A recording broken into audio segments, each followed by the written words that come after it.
O mconf costuma, no browser lá, tem que deixar ele com o browser ativo. Acho que... Vocês estão vendo a apresentação agora? Sim. Eu vou passar só para testar se está passando, por favor, tá? Tá bom. Deu certo? Tá certinho. Então tá certo, gente. Então, reiniciando. Então, estamos aqui hoje para a apresentação da aluna Maria Eugênia, de Ávila Ferreira. O título é Ajuste Evolutivo de Parâmetros de Autômatos Celulares Probabilísticos em Modelos de Propagação de Incêndios. Então, conforme o rito, né, primeiro a gente vai ter a apresentação da Maria Eugênia, que eu pedi para ela fazer entre 40 e 45 minutos, né, por aí.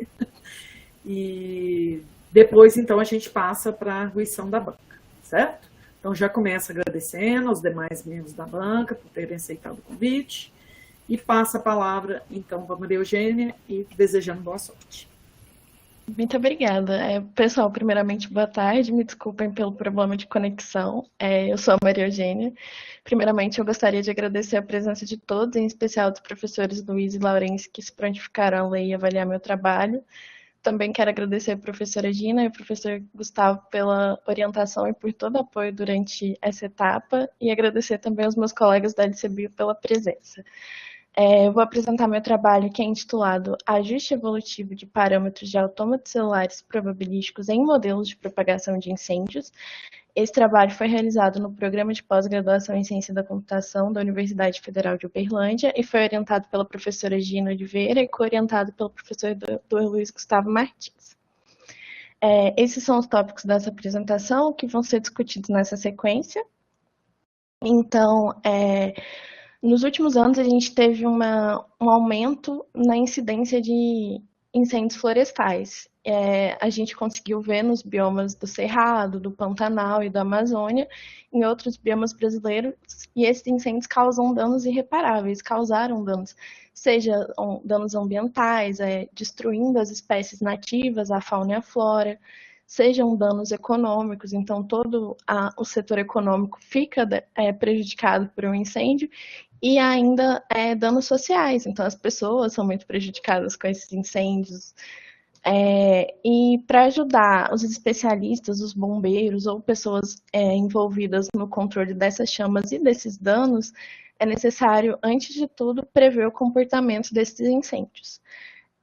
Modelos computacionais de simulação já foram utilizados em diversos sistemas, como os climáticos, os epidemiológicos e os ecológicos, só que a modelagem de um sistema é muito complexa e os modelos são dependentes dos seus parâmetros iniciais. E modelar um sistema de propagação de incêndios depende de vários fatores, seja considerar a vegetação, a topografia, a umidade, entre outros fatores. E a gente tem essa dificuldade na definição de um modelo para simulação e no ajuste dos parâmetros desse modelo. Por isso, nesse trabalho, a gente propõe o uso de autômatos celulares na modelagem dessa propagação de incêndios e o ajuste de parâmetros desse modelo baseado em autômatos celulares com uma abordagem evolutiva que utiliza algoritmos genéticos. O objetivo geral dessa pesquisa consiste em desenvolver uma abordagem para simulação de incêndios florestais que integra um modelo de propagação do fogo baseado em autômato celular e um algoritmo genético que é capaz de ajustar automaticamente os parâmetros desse modelo de acordo com dados históricos de incêndios. Os objetivos específicos complementam o objetivo geral e são eles.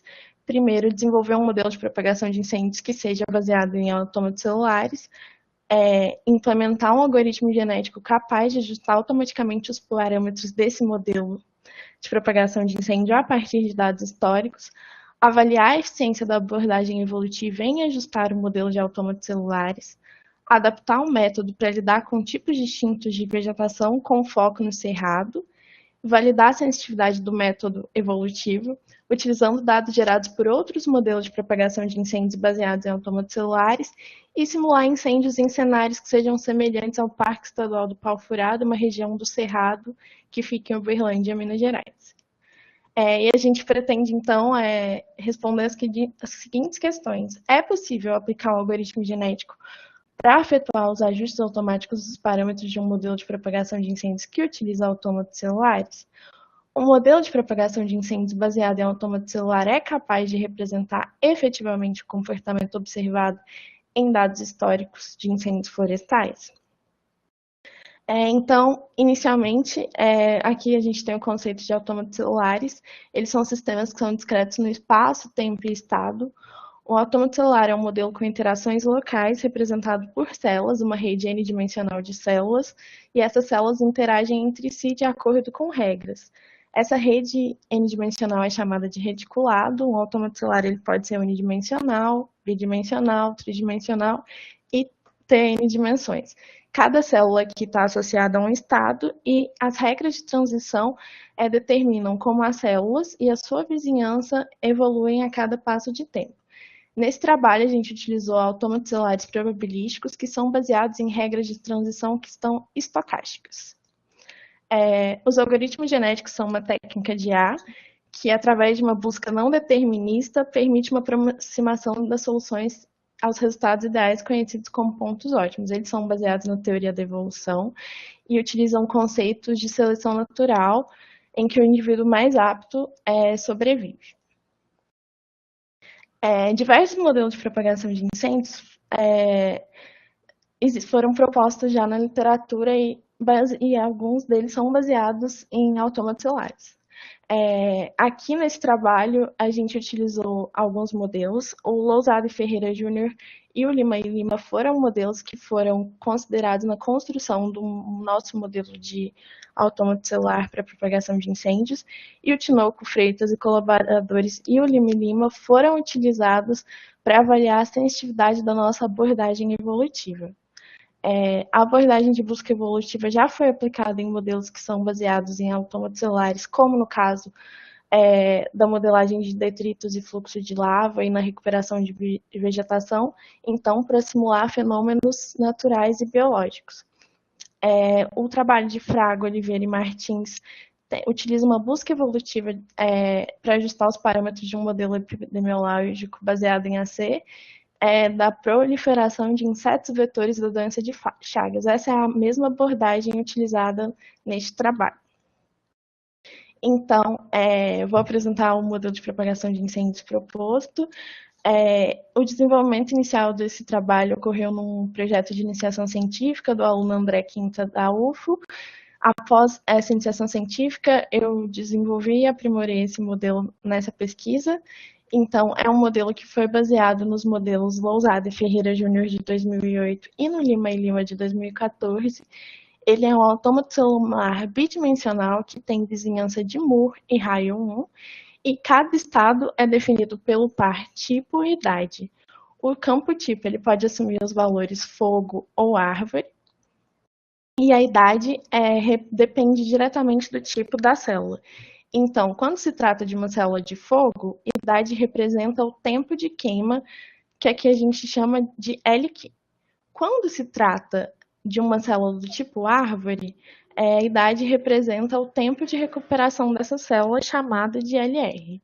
A gente também tem a presença de uma matriz 3x3, que modela a velocidade e a direção do vento na propagação do fogo, e influencia diretamente na propagação do fogo das células vizinhas para a célula central. Essas são as regras do modelo. Então, as células do tipo fogo com idade LQ tornam-se do tipo árvore com idade 0. E as células incrementam a idade em 1 até atingir seus limites, seja LQ para células do tipo fogo ou LR para tipo árvore. E as células do tipo árvore mudam para o tipo fogo com uma probabilidade P. A probabilidade, então, de uma célula queimar é diretamente proporcional à idade da célula e à média do produto de tempo de queima da vizinhança e a influência desse vento na vizinhança. Essa variável fogo aqui representa, então, a média de idade das células vizinhas que são do tipo fogo. Então, aqui a gente modelou que a probabilidade de uma célula queimar é maior com o aumento dos valores LQ e LR das células vizinhas à célula central. E aqui a gente tem alguns exemplos de cenários. O primeiro é um cenário homogêneo, ele é um cenário com uma vegetação só, o vento está modelado para o oeste do reticulado. é a que a gente tem uma simulação de vídeo e a gente consegue perceber que quando as células estão num verde mais claro, significa que elas já queimaram e estão em recuperação. Então, elas estão tentando atingir o valor de LR. E quanto mais escura a célula, significa que ela está próximo do limite do valor de LQ. E aqui a gente tem um cenário já com duas vegetações, um cenário heterogêneo. O reticulado foi dividido em duas partes uniformes. A parte superior representa um tipo de vegetação e a parte inferior representa outro tipo de vegetação. Aqui o vento também modela o fogo para o oeste do reticulado. Depois a gente modelou um cenário com 3 vegetações. Esse cenário tem dominância de uma vegetação, então a parte esquerda do reticulado é ocupada por um único tipo de vegetação, enquanto a parte direita foi dividida em duas partes também iguais, e aqui a gente tem outro tipo de vegetação e outra vegetação, tendo as 3. Aqui novamente a propagação se dá para oeste no reticulado. E, por fim, no cenário com 4 vegetações, o reticulado foi dividido em 4 partes iguais, cada uma contendo uma vegetação. Então, aqui a gente consegue ver que, com a diferença, mesmo todas as propagações sendo para o oeste do reticulado, com as modelagens dessas vegetações, a propagação do incêndio não é igual em nenhum cenário. E aí a gente chega na abordagem evolutiva aqui proposta. O método proposto consiste em um método de ajuste automático dos parâmetros do modelo de simulação de incêndios. Então, antes a gente tem a representação gráfica do indivíduo do algoritmo genético. Ele é composto por um conjunto de parâmetros. O primeiro é a matriz de preferências, que representa o vento. Então, cada valor da matriz é um número decimal que fica no intervalo de 0 a 1. E a gente tem também o valor de LQ, que é um valor inteiro entre 1 e 10, e LR, o tempo de recuperação, um valor inteiro no domínio de 1 a 100. Esse é um exemplo de um indivíduo para um tipo de vegetação só. Então, um cenário homogêneo. E para outros tipos para cenários heterogêneos, o número de genes do cromossomo é replicado. Então, enquanto no modelo homogêneo 10 parâmetros são evoluídos pela abordagem evolutiva, no modelo de 4 vegetações, 40 parâmetros são evoluídos pelo algoritmo genético. A seleção utilizou um torneio simples com um tour de 3. A gente testou alguns tipos de crossover nesse trabalho, de 2 pontos de corte, uniforme e recombinação aritmética. E a mutação é uma mutação aleatória, com adição ou subtração aleatória de um valor aleatório aos parâmetros. Então, chegando na função de aptidão, inicialmente, esse é um problema de minimização, então, nos nossos experimentos, inicialmente, a gente tratava esse fitness como a diferença das células do indivíduo corrente dia a dia com a base de referência. O que é essa base de referência? A gente executou o autômato celular para cada cenário com um conjunto específico de parâmetros. Ele foi executado 100 vezes e depois a gente tirou um valor médio de células de fogo dia a dia nesse reticulado até 50 instantes de tempo de captura. Então, inicialmente, a gente fazia a diferença, um valor absoluto da diferença entre indivíduo e base de referência. Só que, como se trata de uma propagação de fogo, a gente precisava considerar a distribuição espacial do reticulado. Então, a gente dividiu esse reticulado em quadrantes, que são partes de tamanho uniforme, e a diferença da quantidade de células de fogo agora é calculada para cada quadrante separadamente, considerando todos esses reticulados, ou seja, a diferença por quadrante nos 50 instantes de captura. E aí depois a avaliação é obtida pela média das diferenças calculadas. O fitness que a gente mais obteve resultado foi o que a gente chama de 9K, e que é uma analogia que é a rosa dos ventos. Então, cada quadrante representa um ponto cardial. Então, seja quadrante norte, noroeste, leste, sudeste, sul, sudoeste, oeste, norte. E depois a gente, por se tratar de um autômato celular probabilístico, em que as regras de transição são determinadas por probabilidades, a gente precisou, então, contornar a estocacidade desse fenômeno e diminuir o ruído. Então, simulações com os mesmos valores de parâmetros resultam em execuções diferentes. Então, se eu pegar aquele modelo desenvolvido e executar ele 10 vezes com o mesmo conjunto de parâmetros, eu vou ter evoluções de tempo diferentes. Então, para isso, na avaliação de cada indivíduo, a gente partiu por 5 simulações. Então, depois a gente calculou a média. Além disso, em cada nova geração do algoritmo genético, o indivíduo foi recalculado, o fitness do indivíduo foi recalculado.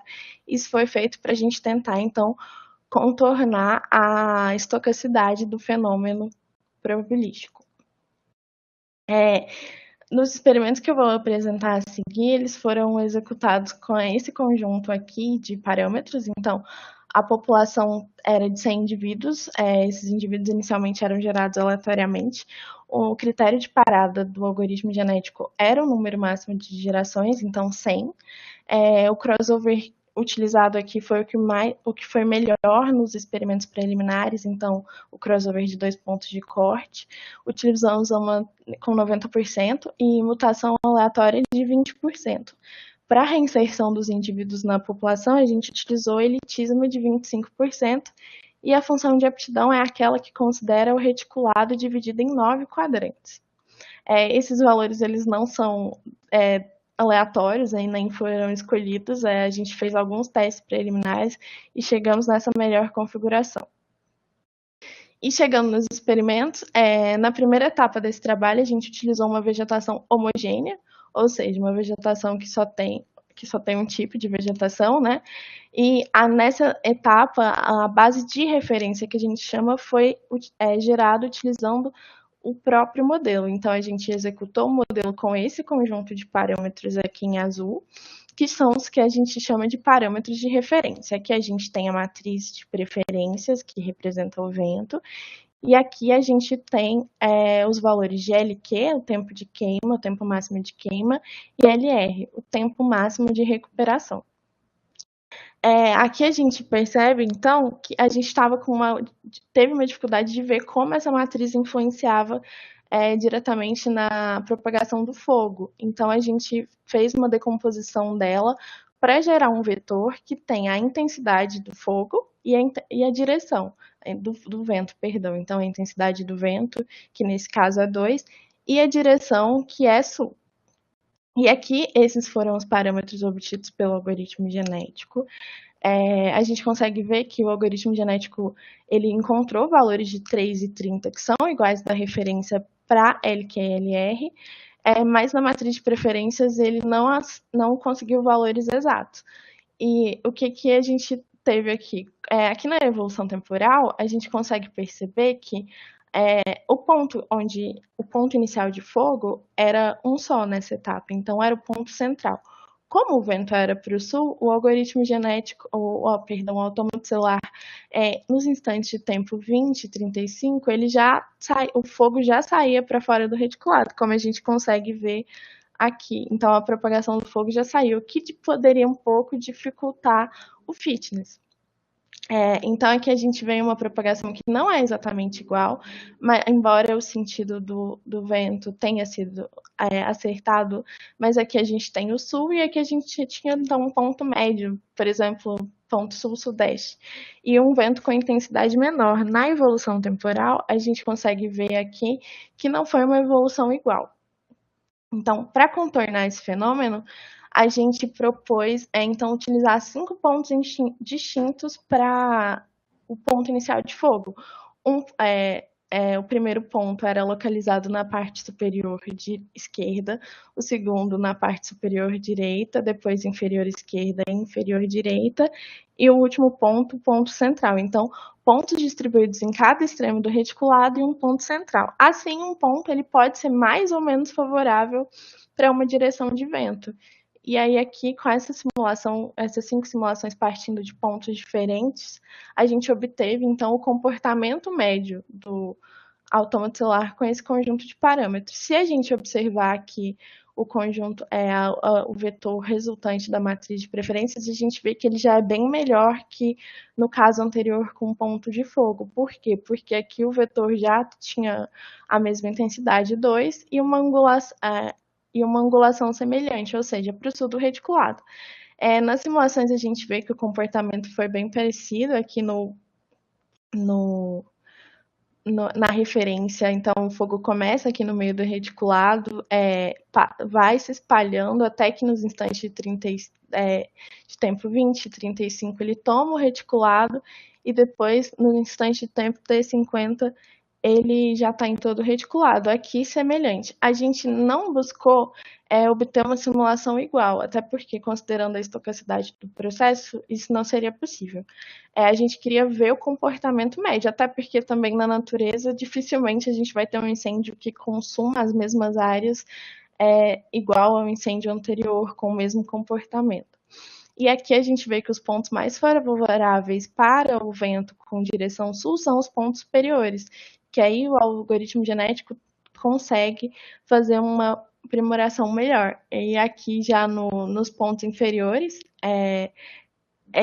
eles não foram tão favoráveis. Então, nas simulações mesmo, a gente consegue perceber que no ponto inferior sul, a simulação é uma das mais diferentes no comportamento que é de referência. E a próxima etapa desse trabalho, então, consistiu na modelagem de cenários heterogêneos, então com mais de um tipo de vegetação. À medida que a gente modelou uma nova vegetação, a quantidade de parâmetros aumentou, o que torna o ajuste automático evolutivo ainda mais complexo. Então, se antes ele evoluía 10 parâmetros, agora ele passou a evoluir 20, nesse exemplo com 2 vegetações. Uma coisa que a gente levou em consideração na nossa modelagem é que não necessariamente em um cenário com 2 vegetações o vento muda a direção. O que muda pode ser que uma vegetação enquanto uma vegetação é mais esparsa e a outra é mais rasteira, o vento ele pode ter uma maior ou menor intensidade.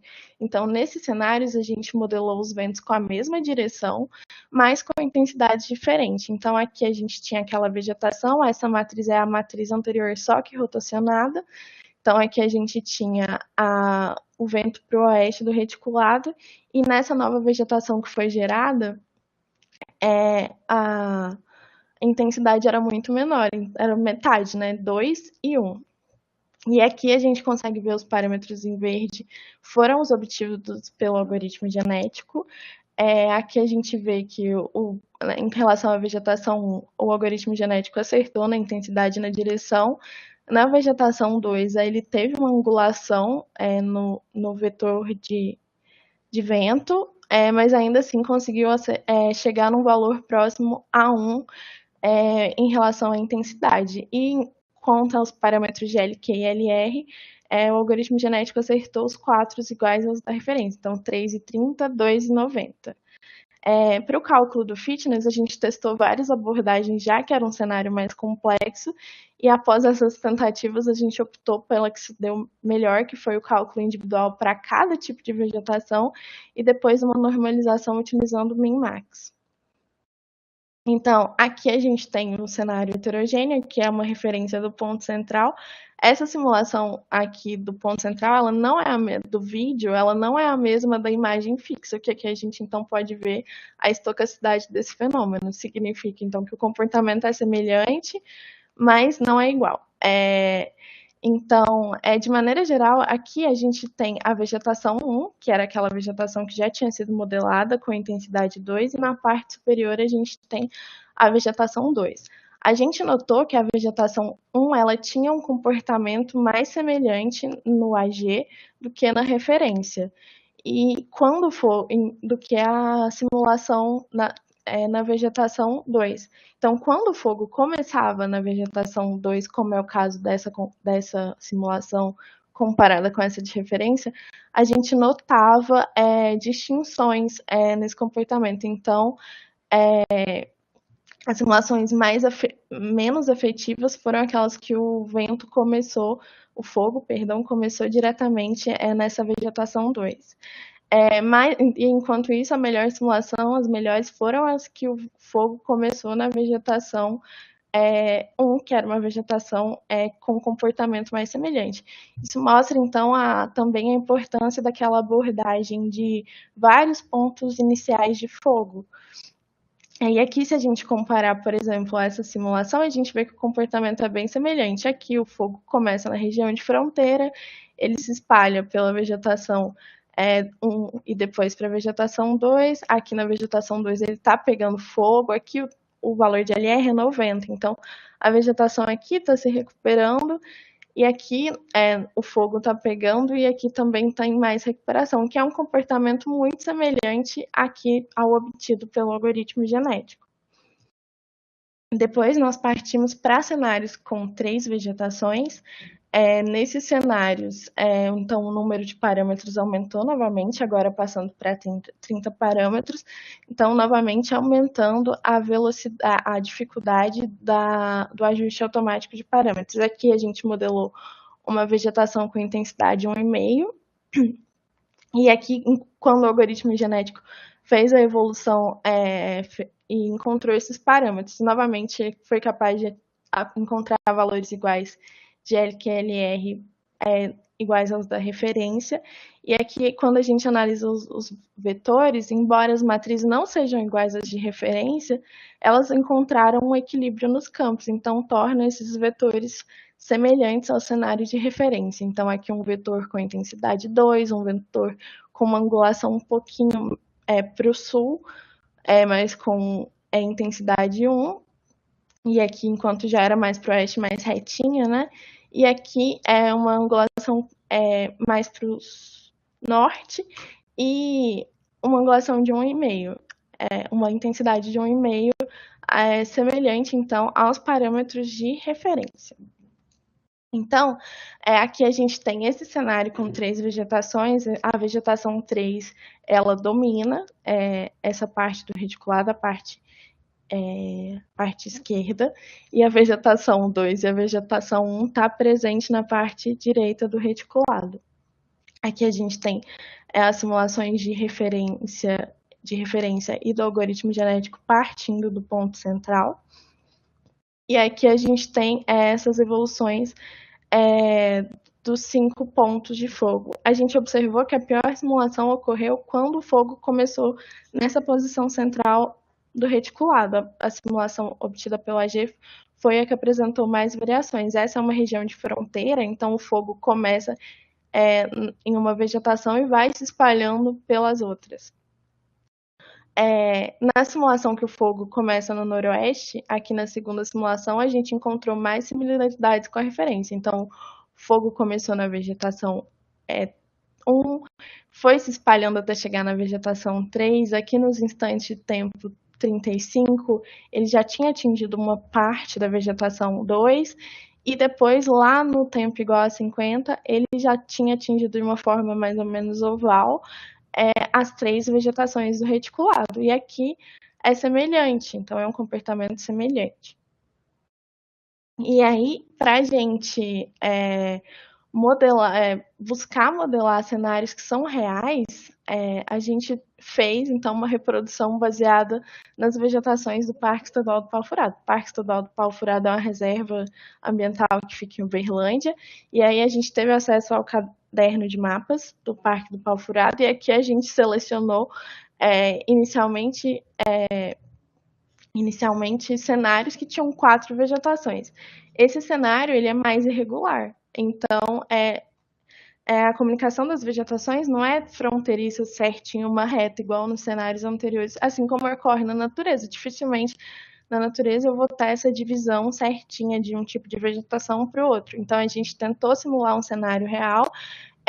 O escopo desse trabalho não engloba pegar esses dados históricos de incêndios. Então, o que a gente fez? A gente configurou um modelo, definiu a definição, fez a definição dos tipos de vegetações aqui no mapa. Depois, eu utilizei o MATLAB para gerar esse reticulado, então interpretar o que era cada RGB, para então passar para o nosso modelo de propagação de incêndios. E agora o modelo ele estava numa situação muito mais complexa, evoluindo 40 parâmetros e em vegetação irregular. Esses são os conjuntos de 40 parâmetros de referência com os ventos para o noroeste do reticulado.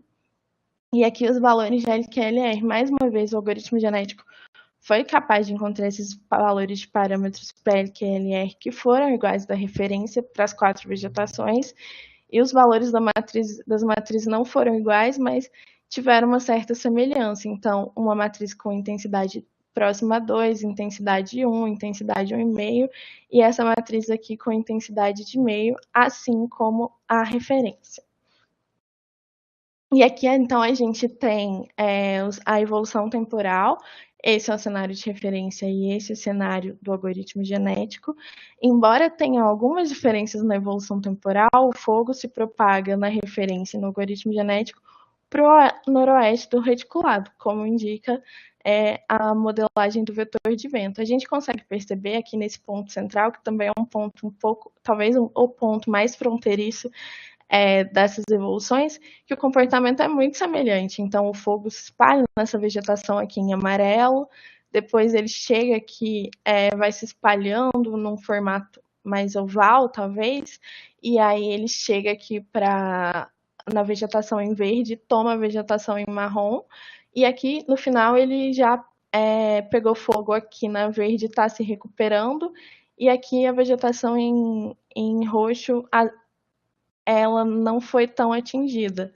E aqui, no comportamento do algoritmo genético, foi o mesmo. Então, o fogo começou, foi se distribuindo meio oval, chegou aqui na vegetação em verde e tomou também a vegetação marrom, para no final ele estar nas vegetações amarelas, marrons e verde. Essa simulação tem uma cor diferente das outras, porque quando a gente fez com as cores que a gente estava utilizando, a gente não conseguia enxergar muito o que estava acontecendo, até por ser um caso mais complexo.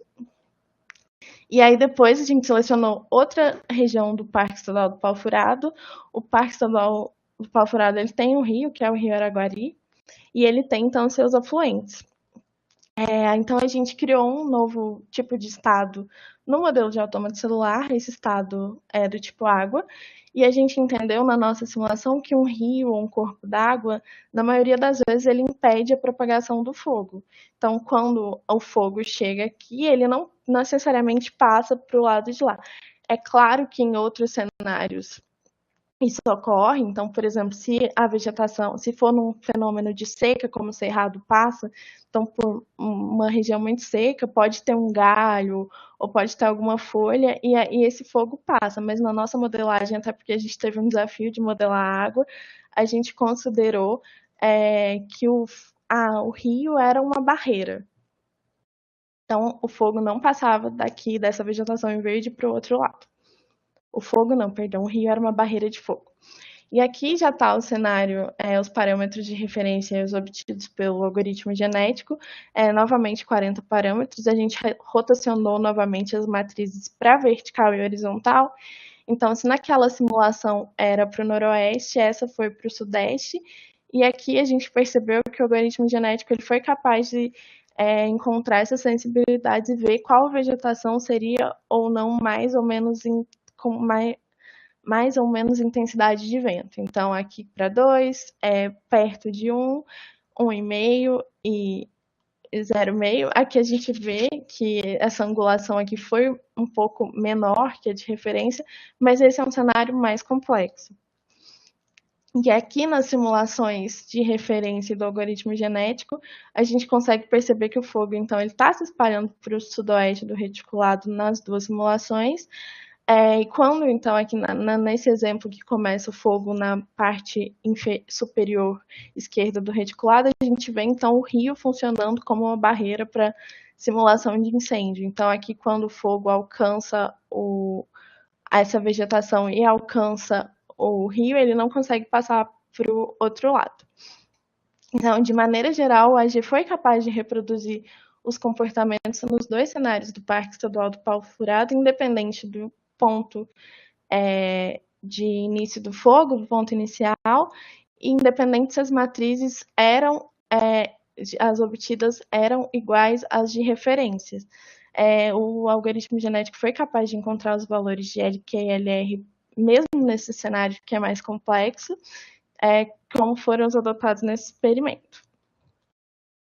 E aí, depois, a gente, enquanto estava fazendo esse trabalho, a gente teve uma sugestão de um revisor para a gente avaliar a sensitividade do modelo. Nós fizemos alguns testes, não dá tempo de apresentar tudo, mas eu vou apresentar alguns que são importantes, que é a sensitividade quando os dados são gerados por outros modelos.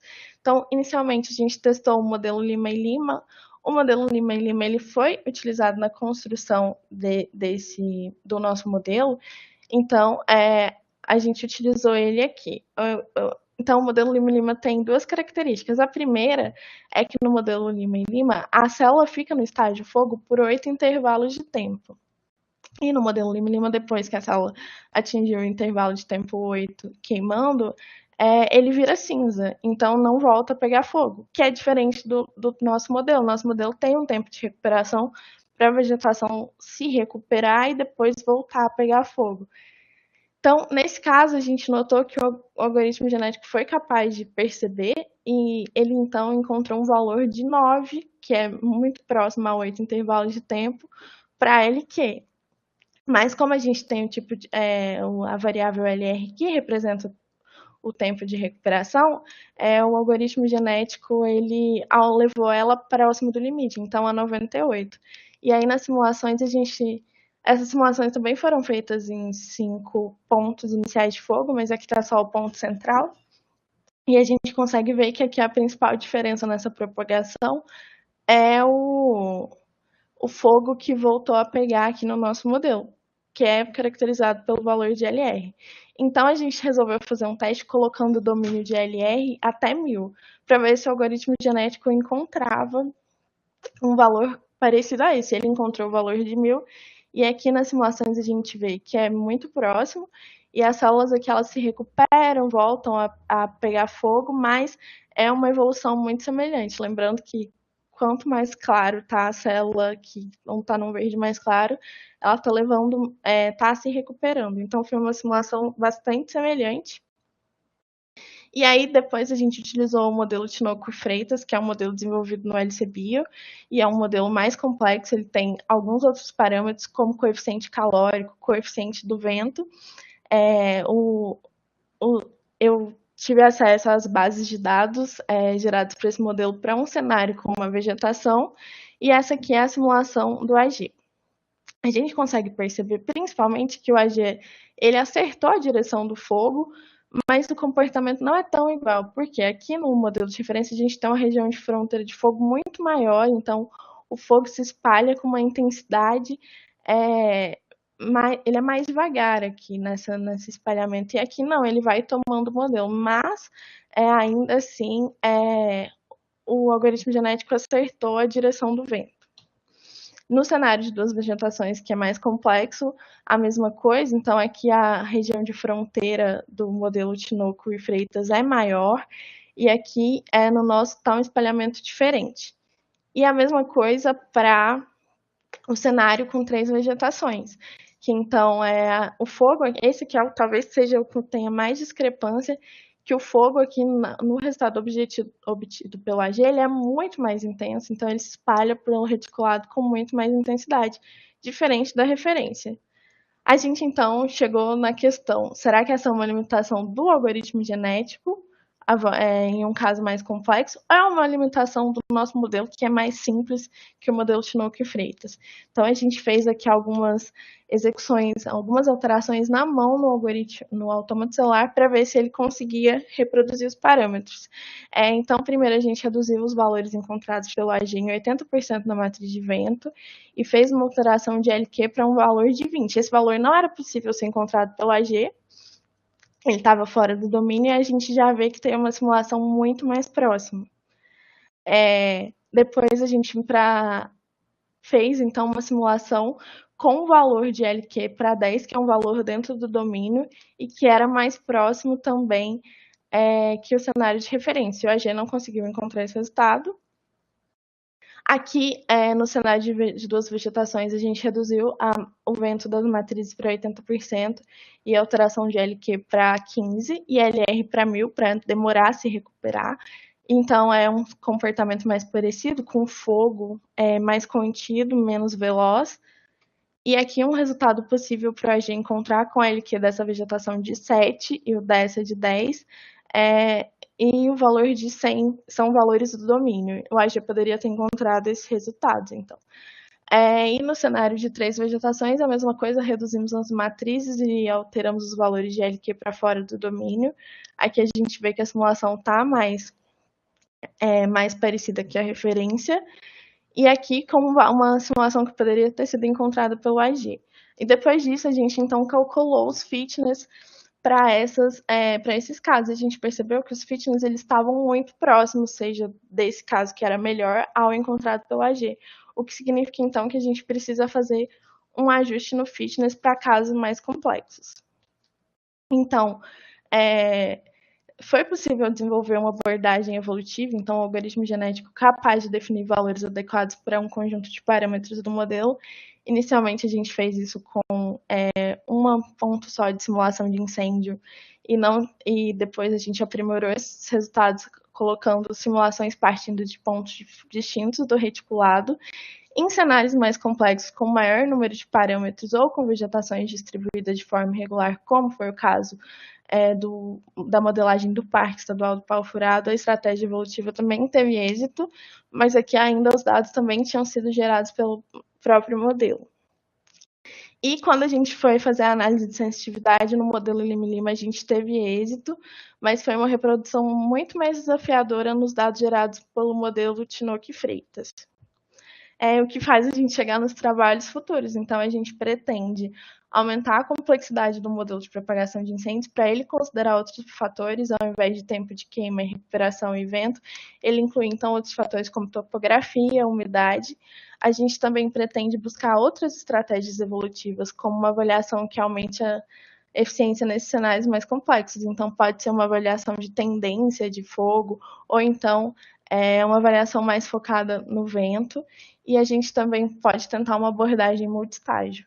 Além disso, a gente pretende, então, utilizar dados reais de incêndios do Cerrado para validar essa abordagem evolutiva. Essa é a produção bibliográfica resultante da pesquisa.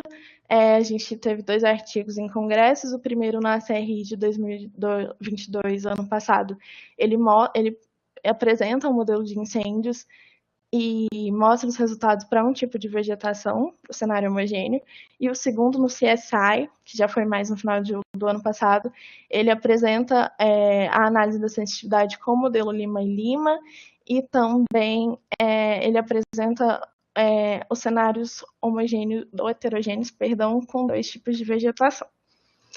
Essas são as referências que eu utilizei na minha apresentação, e é isso. Obrigada pela atenção de todos. Você está mutada, Gina. Obrigada, cumpriu o tempo aí que nós combinamos.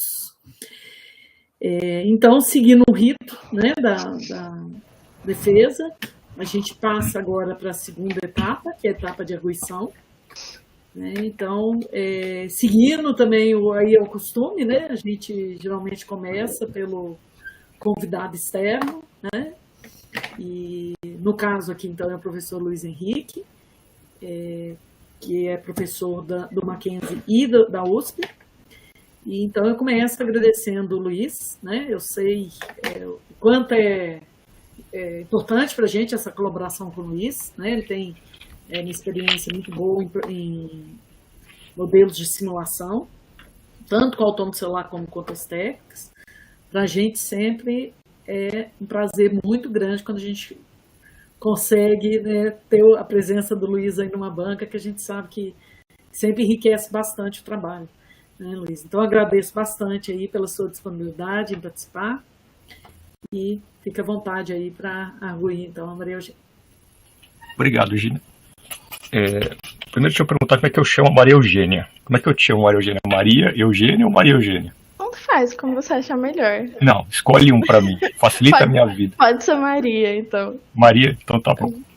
é, depois do Covid, as pessoas sempre começam a banca agradecendo pelo convite, né? Agradeço pelo convite. E eu passei a escutar, eu agradeço pelo Covid. Assim. Então, quando o membro da banca fala, olha, agradeço pelo convite, eu escuto, agradeço pelo Covid, agradeço pelo Covid. Então, eu parei de falar isso, agradeço pelo Covid, porque eu fiquei meio traumatizado com essa expressão. Mas é muito divertido estar aqui. A Gina é uma colega muito querida, o Luiz também. O seu trabalho, Maria, é excelente, assim. Eu acho que você está muito perto de um doutorado. Primeiro, assim, eu tenho várias questões. Assim. Primeiro, que você não fez um doutorado, porque o que você fez para mim está muito perto de um. E segundo, vou começar pelo fim dos seus trabalhos futuros. Assim. Em geral, o trabalho futuro é meio um golpe na banca, né? O cara promete umas coisas e, em geral, foge. Nunca mais vai fazer aquilo na vida, né? Talvez alguém faça, mas ele não, né? Ele vai cair fora. Né? Falei, isso aqui deu, né? Então, minha primeira pergunta para você é a seguinte, Maria Eugênia, você pretende fazer doutorado de fato ou enfim, né? O que você pretende? Então, ontem a gente estava conversando isso. Neste momento, pelo menos para esse ano, eu quero parar para organizar minha vida, até porque eu moro em Salvador. Então, para voltar para a UFO, mas no futuro é um plano sim. Então viu que é meio golpe esse trabalho futuro, hein, Maria? Você está prometendo algo que talvez não seja você que vai fazer, né? Mas, enfim, né? Seu trabalho está muito bom, Maria Eugênia. E sua apresentação foi excelente, assim. Você falou de uma maneira muito segura, assim, impressionante, assim, reto, né? Sem gaguejar, sem titubear, sem ficar, bom, agora eu vou falar isso. Não, você foi direto. Nem que você tenha ensaiado tal algumas vezes, nem sempre a apresentação sai lisa, né? Nem sempre sai fluente, né? A sua saiu muito boa e enfim, né? Combina com a qualidade do trabalho que você apresentou. Bom, já te elogiei bastante, agora eu vou pegar no seu pé, Maria. Daqui para frente só vou te amolar até o final, porque eu acho que é o melhor que eu posso fazer por você, né? Apontar o que eu achei que podia estar um pouquinho melhor. Certo? Então, Obrigada. deixa eu me organizar aqui, que eu andei anotando umas folhinhas. Vou começar com uma coisa assim totalmente inusitada, Maria Eugênia, que tem um problema na sua capa, você viu? Não. Não? Tá 2022. Ah, nossa, perdão. Né? Tem problema na sua capa, tá, né? Eu falei isso aqui, acho que nunca mais ninguém viu essa capa, né? Nunca mais leram essa capa, só li o miolo e a capa sempre pula, né? Porque a capa não diz nada, né? Você não vai ficar mexendo na capa, né? Então, acerta lá, né? Isso aí que é uma bobagem, mas tá lá. Em geral, eu vou abrir aqui o seu PDF, então talvez eu olhe para um lugar aqui que não pareça muito que eu estou olhando para você, porque eu estou olhando o PDF. Deixa eu abrir aqui o PDF. Em geral, Maria, o que o pessoal lê para ver se de fato vai ler o seu trabalho inteiro ou não, né, é o resumo. E seu resumo está muito bem escrito, mas tem uns errinhos ali que eu acho que você deveria corrigir. Eu vou falar pouquíssimas coisas desses erros idiotas, porque é fácil você perceber, né? Mas assim, tem lá uns erros de crase e tem uns verbos que devem estar no plural, né? Tem um deve-se considerar, que devem-se, e tem um empregou-se dados, que é empregaram-se dados, enfim, né? Como está muito bom e como é muito fácil de corrigir, então eu estou dando lá um toque, né? Em geral está ruim demais, eu nem falo nada, né? Mas como o seu está muito perto já está num formato bem bom, e tem umas crases aí que estão perdidas aí que você deveria colocar. Eu vou misturar um pouco de comentários totalmente irrelevantes como esse que eu fiz agora e uns que eu acho mais interessantes. Então vou fazer uma mistura aqui de acordo com o que eu anotei e fui pensando e lembrando na hora de fazer minhas anotações. Primeira frase da sua introdução, Maria Eugênia. Você fala assim que os incêndios provocados pelo homem são extremamente prejudiciais. Só que no segundo parágrafo você termina falando que esses incêndios são necessários para o desenvolvimento de algumas sementes. Então assim, não combina a primeira frase do primeiro parágrafo com a última frase do segundo parágrafo. Você tem que dar uma acertada nisso, porque, né, eu entendi a ideia, mas tá meio esquisito, né? Eu colocaria algo assim, né? Em geral, incêndios rompem com o equilíbrio. Eu tiraria toda a primeira linha. Em geral, incêndios rompem com o equilíbrio, papapá, papapá, papapá. E aí depois você vai falar que é ruim e tal, e você vai destacar esse caso excepcional aqui, que em algum momento pode ter alguma utilidade. Mas assim, a sua primeira frase do primeiro parágrafo e a última frase do segundo parágrafo não estão combinando muito, e está muito perto de ler, então fica meio esquisito de você ver isso. Coisa fácil de você arrumar. Indo nessa linha de comentários irrelevantes, bom, tem vários reinos de digitação, né? Tem um Dada, tem né, coisas que você já deve até ter visto e eu não estou acrescentando nada falando isso. Uma coisa que quando eu comecei a ler, eu conheço um pouquinho desses modelos de propagação de incêndio, porque eles lembram muito modelos de propagação de epidemia, né? Na verdade é tudo a mesma coisa, né? São exatamente a mesma coisa. Os dois têm o estado suscetível, que no caso é o seu árvore, e no modelo epidemiológico é o cara não doente. Tem o estado pegando fogo, que é o cara infectado. E tem o estado cinzas, que no caso do epidemiológico é o estado recuperado, que é o cara que ficou imune à doença, né? Então, e a mesma coisa também que modelos de redes neurais, né? Porque o neurônio está em repouso, que é o suscetível, o seu árvore, ou está disparando, que é o fogo, ou está no período refratário, que é o seu cinza. Então, assim, modelos de redes neurais biológicas, de propagação de incêndio e epidemia, é tudo mais ou menos, tem mais ou menos o mesmo padrão de regras que estão por trás, né? E quando eu li ali o seu... E eu nunca me interessei muito por modelo de propagação de incêndio, porque eu falava, bom, se está pegando fogo, o bombeiro vai lá e apaga, né? O que eu vou fazer um modelo para o cara ir lá, né? O cara está pegando fogo, chama o cara e vai e joga água. Mas eu me dei conta daqueles modelos de longa duração e de grande extensão, aqueles que são infinitos, né? Falei, como é que eu vou apagar esse troço, né? Você vê aquelas imagens aéreas, né? Eu acho que você poderia ter valorizado isso na introdução, Maria Eugênia, falar que o seu modelo assim, tem uma utilidade maior, ou ele é mais importante, para esses incêndios de que tem grande dimensão, se pega grandes áreas e de longa duração, porque aí faz sentido fazer uma simulação, né? Porque é tão grande que você fala, bom, para onde o bombeiro vai, né? Porque não é só ir lá com uma mangueira, né? Você tem que pensar numa estratégia em função do vento, da vegetação. E aí o seu modelo acho que faz todo sentido, assim. Acho que tem toda a sua utilidade e toda a sua importância nesse contexto de incêndios grandes, né? Então, acho que você poderia pode dar uma valorizada nisso, assim, né? De explicar melhor um contexto em que seu modelo é mais apropriado para você usar. Perguntas bobas para você, Maria Eugênia. Por que LQ e LR? De onde vem esse LQ? De onde vem esse Q? Assim, é nada intuitivo, assim, para quem está lendo pela primeira vez. Você tenta associar alguma coisa a outra, né? O que é do fogo, né? Mas, né? Mas o que tem a ver o que com o fogo?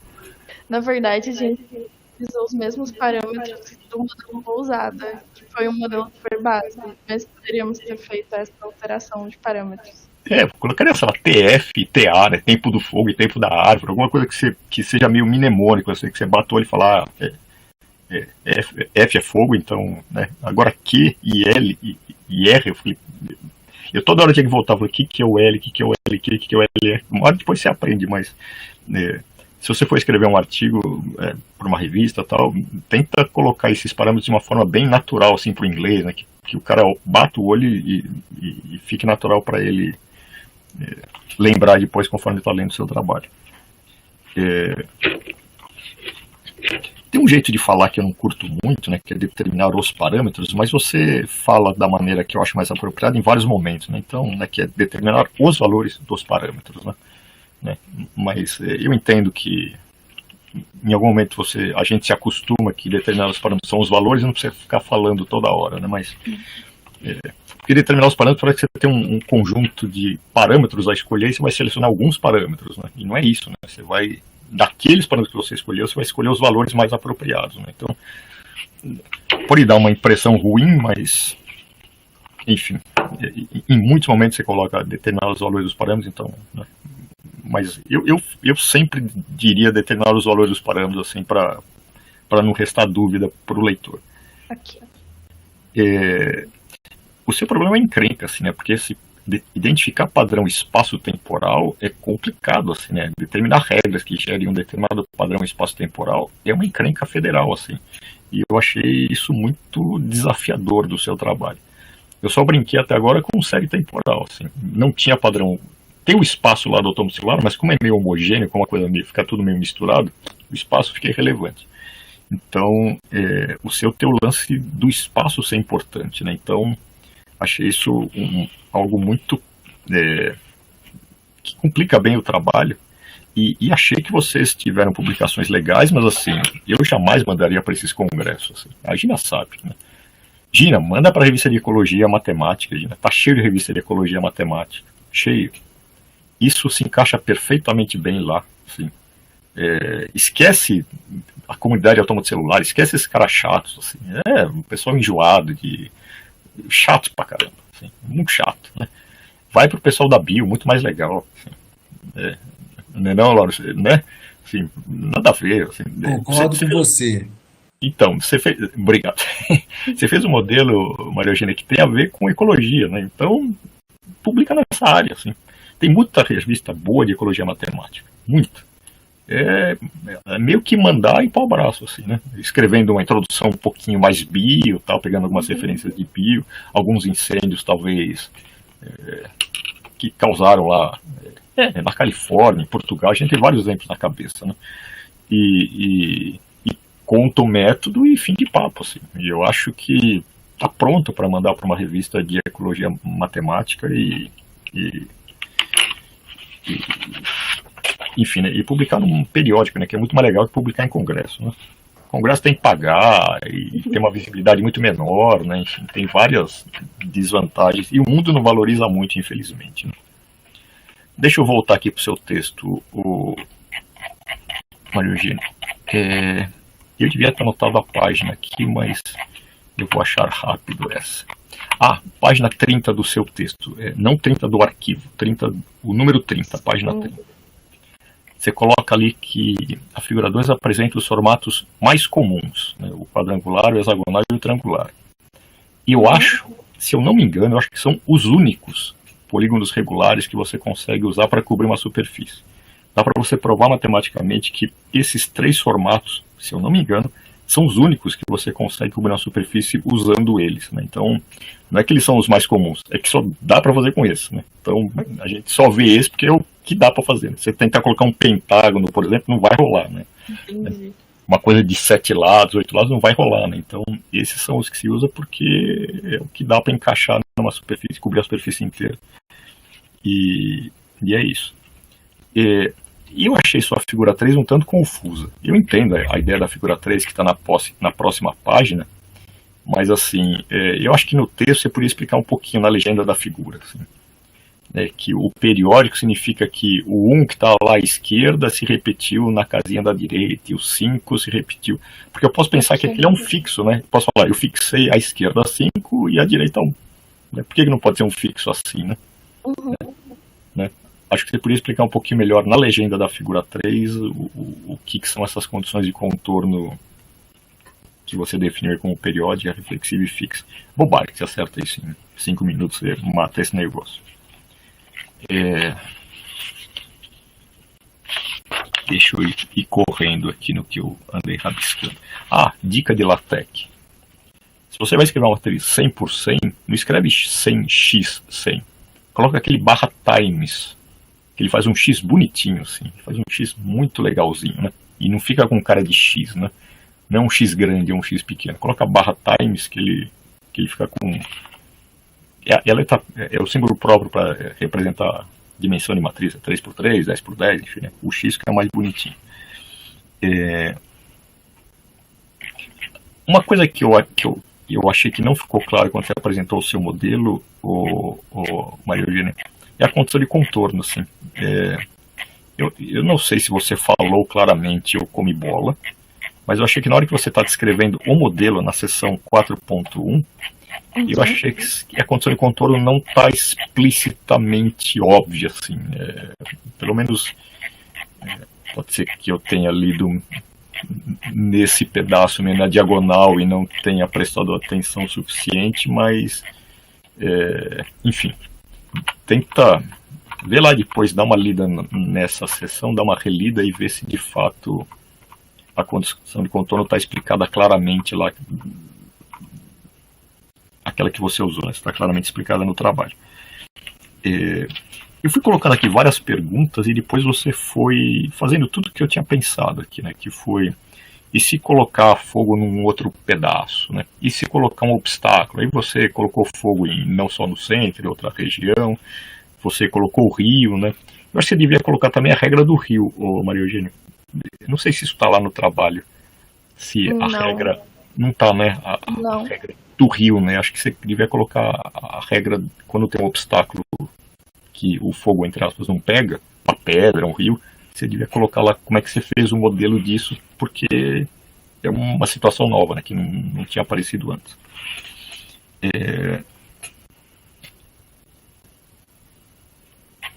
Que eu escrevi aqui, que se eu enxergasse minha letra melhor ficaria bom.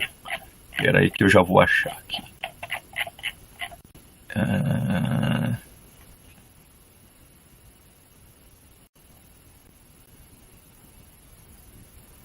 Tudo isso você fez. Você fala que você vai dividir o seu reticulado em quadrantes. Eu não gostei muito dessa palavra, assim, porque quadrante tem a ideia de ser 4, né? Uhum. Né? O círculo trigonométrico tem 4 quadrantes, porque são 4, e você coloca, acho que 9 quadrantes em alguma situação, ou mais quadrantes, né? Então, acho que a palavra não é quadrante, né? Quando são 9 não pode ser quadrante, né? Eu colocaria partição, assim, se eu fosse inventar uma palavra, né? 4 partições do reticulado, né? 4 pedaços, né? Mas quadrante não, né? Quadrante é a ideia de 4 e você às vezes tem mais de 4 para cobrir toda a superfície, né? Frescura, né? Mas acho que é uma palavra mais apropriada para o que você fez. Uma coisa que eu acho que você poderia ter calculado, Maria Eugênia, e acho que seria uma coisa legal de você calcular se você for mandar esse artigo, a versão completa dele para algum outro lugar, é calcular a velocidade de propagação. A velocidade que o fogo se propaga, assim. Acho que seria legal você mostrar isso, né? Nessa vegetação a velocidade é tanto, naquela é tanto, naquela é tanto. Acho que é uma informação interessante isso, porque, por exemplo, se o seu passo de tempo no mundo real corresponde a, sei lá, 1 hora ou 2 horas, você ter uma ideia da velocidade de propagação ajuda o pessoal que precisa controlar o incêndio a ver o quão rápido eles têm que ir, né? Então, acho que calcular a velocidade de propagação da frente de onda lá dos desenhos lá que você fez é fácil, acho que, de fazer, né? E acho que é uma informação bem legal, assim, de você acrescentar, né? Que é algo que você pode tirar do modelo de uma maneira fácil e que dá um recheio para o seu trabalho. E essa velocidade de propagação, eu até pensei assim, numa situação de incêndio do mundo real, né? Acho que dá para você até tentar simular aqueles incêndios na Califórnia, né? Que são super bem, acho que, estudados no sentido de ter muita foto deles, né? Antes, depois, né? E depois um pouquinho, depois um montão, né? Enfim, acho que dá para você ter um cenário bem completo. E a velocidade de propagação do incêndio, que eu acho que é o que dá para ver nessas fotos, ou dá para calcular, poderia até ser um parâmetro do seu AG, assim, para você modelar algo que você está meio que chutando ali, né? Que é o tempo que pega fogo, por exemplo. Quanto tempo fica pegando fogo um certo sítio, né? Sei lá, é meio que chutado isso, né? Uhum. Mas se você tivesse a velocidade de propagação do mundo real, talvez você conseguisse acertar o valor desse parâmetro usando essa informação, né? Que vem das fotos de satélite, né? Então, acho que seria uma informação a ser usada em algum momento, assim. Que mais eu tenho para falar para você que eu acho que é importante?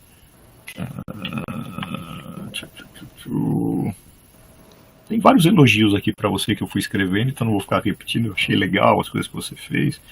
Gostei das misturas de vegetação, gostei dos vários testes que você fez. Gostei dos casos mais realistas que você fez lá do parque que tem aí em Uberlândia, né? Achei legal isso. Aquele mapa de calor é super bonitinho, hein? Aquilo é legal, hein? Muito legal. Aquilo numa revista pega tão bem, né? Né, Luiz? Aquilo pega tão bem, né? Você fala, olha que figura bonita, né? Mesmo que seja meio óbvio tirar do seu resultado, é tão bonito aquilo. Aquilo já tem todos, né? Porque é muito chique aquela figura de calor. Acho bem bacana aquilo que decorre do seu modelo.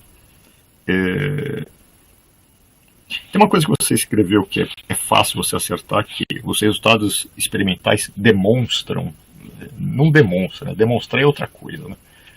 Eles mostram, ilustram, tornam evidente, apresentam, enfim, né? Mas demonstrar não, né? O resultado experimental não demonstra nada, né? Então, é uma questão de verbo. Está lá na conclusão isso, acho que você usa o demonstrar dessa maneira, mas também isso é fácil de você acertar. Deixa eu dar uma pergunta para você, Maria Eugênia. Quanto demora para rodar esse troço? Depende. Quanto tempo demora esse trem aí? Porque isso aí é muito... A G é uma carroça, né? Hoje é muito lento. Da máquina, como ele é JavaScript, eu tava rodando ele em navegador, então ele era mais lento. Depois que eu comecei a rodar ele no servidor, ele chega, no caso menos complexo, que é de uma vegetação, 2h30, mais ou menos. Pois e é. aí os mais complexos, acho que talvez o do pau furado eu não lembro, mas aquele cenário de 4 vegetações normal, tinha chegado a 6 horas. 6 horas tudo, assim, para chegar na solução ótima do AG e tal, fim de papo? Isso, 100 execuções. Tá. Eu acho que não tem isso no texto, né? Eu acho que seria legal pôr, Maria Eugênia, porque a G é muito lento, assim, né? E assim, você coloca o tempo de processamento e coloca a especificação da sua máquina, né? Tá. Demora RAM de tanto, clock de tanto, tal. É uma informação legal de ter, assim, né? Para o sujeito ter uma ideia da encrenca que ele vai enfrentar se ele quiser implementar algo parecido, né? Ele falou, olha, esse troço demora, né? Não pensa que vai sair rapidinho, que não vai, né? Você usou que máquina para fazer isso? A sua? Sim, em alguns momentos que os estágios desses de 4 vegetações, aí eu usei a do meu namorado, que já tem mais RAM, e é um i7, e aí até pra ser mais rápido, mas até 3, 4 gerações estava tudo no meu, que é um 16 de RAM. Mas o bicho não aguenta, o bicho trava, né? O bicho apita ali, né? Porque é muito pesado, né? A gente é muito pesado.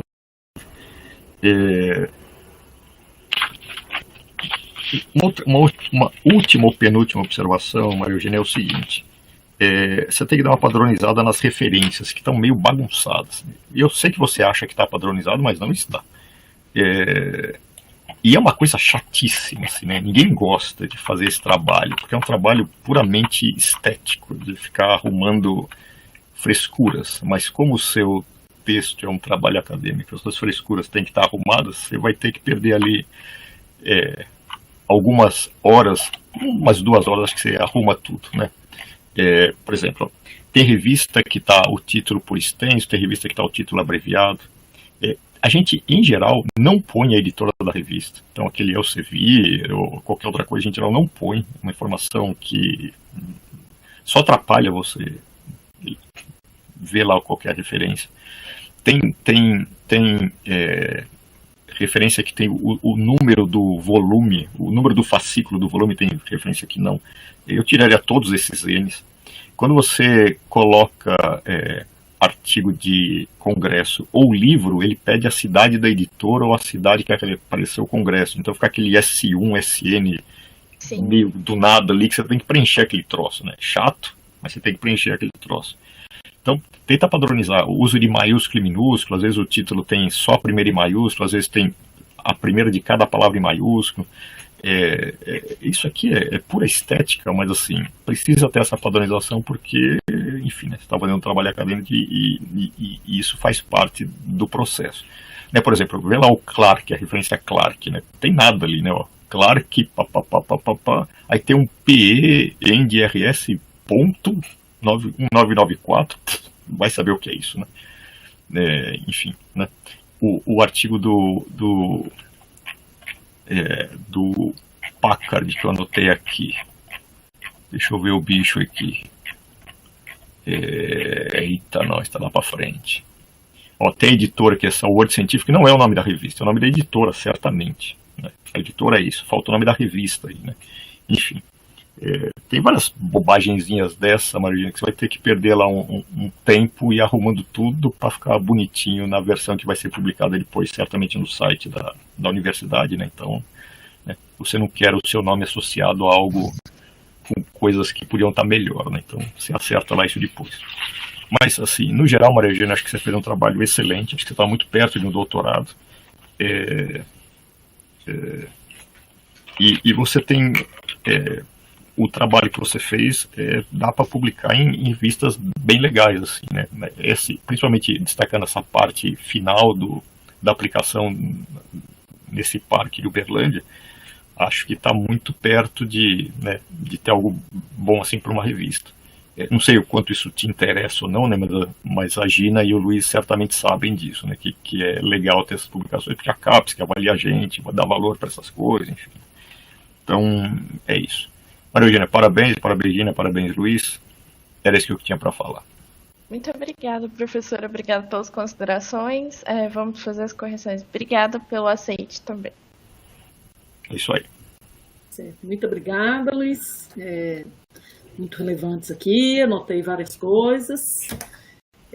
Bom, então vamos seguindo o rito. Então a gente passa para o segundo convidado, né, que é o meu colega Laurence, que é professor também da Facom. E agradeço também ao Laurence, né, pela disponibilidade.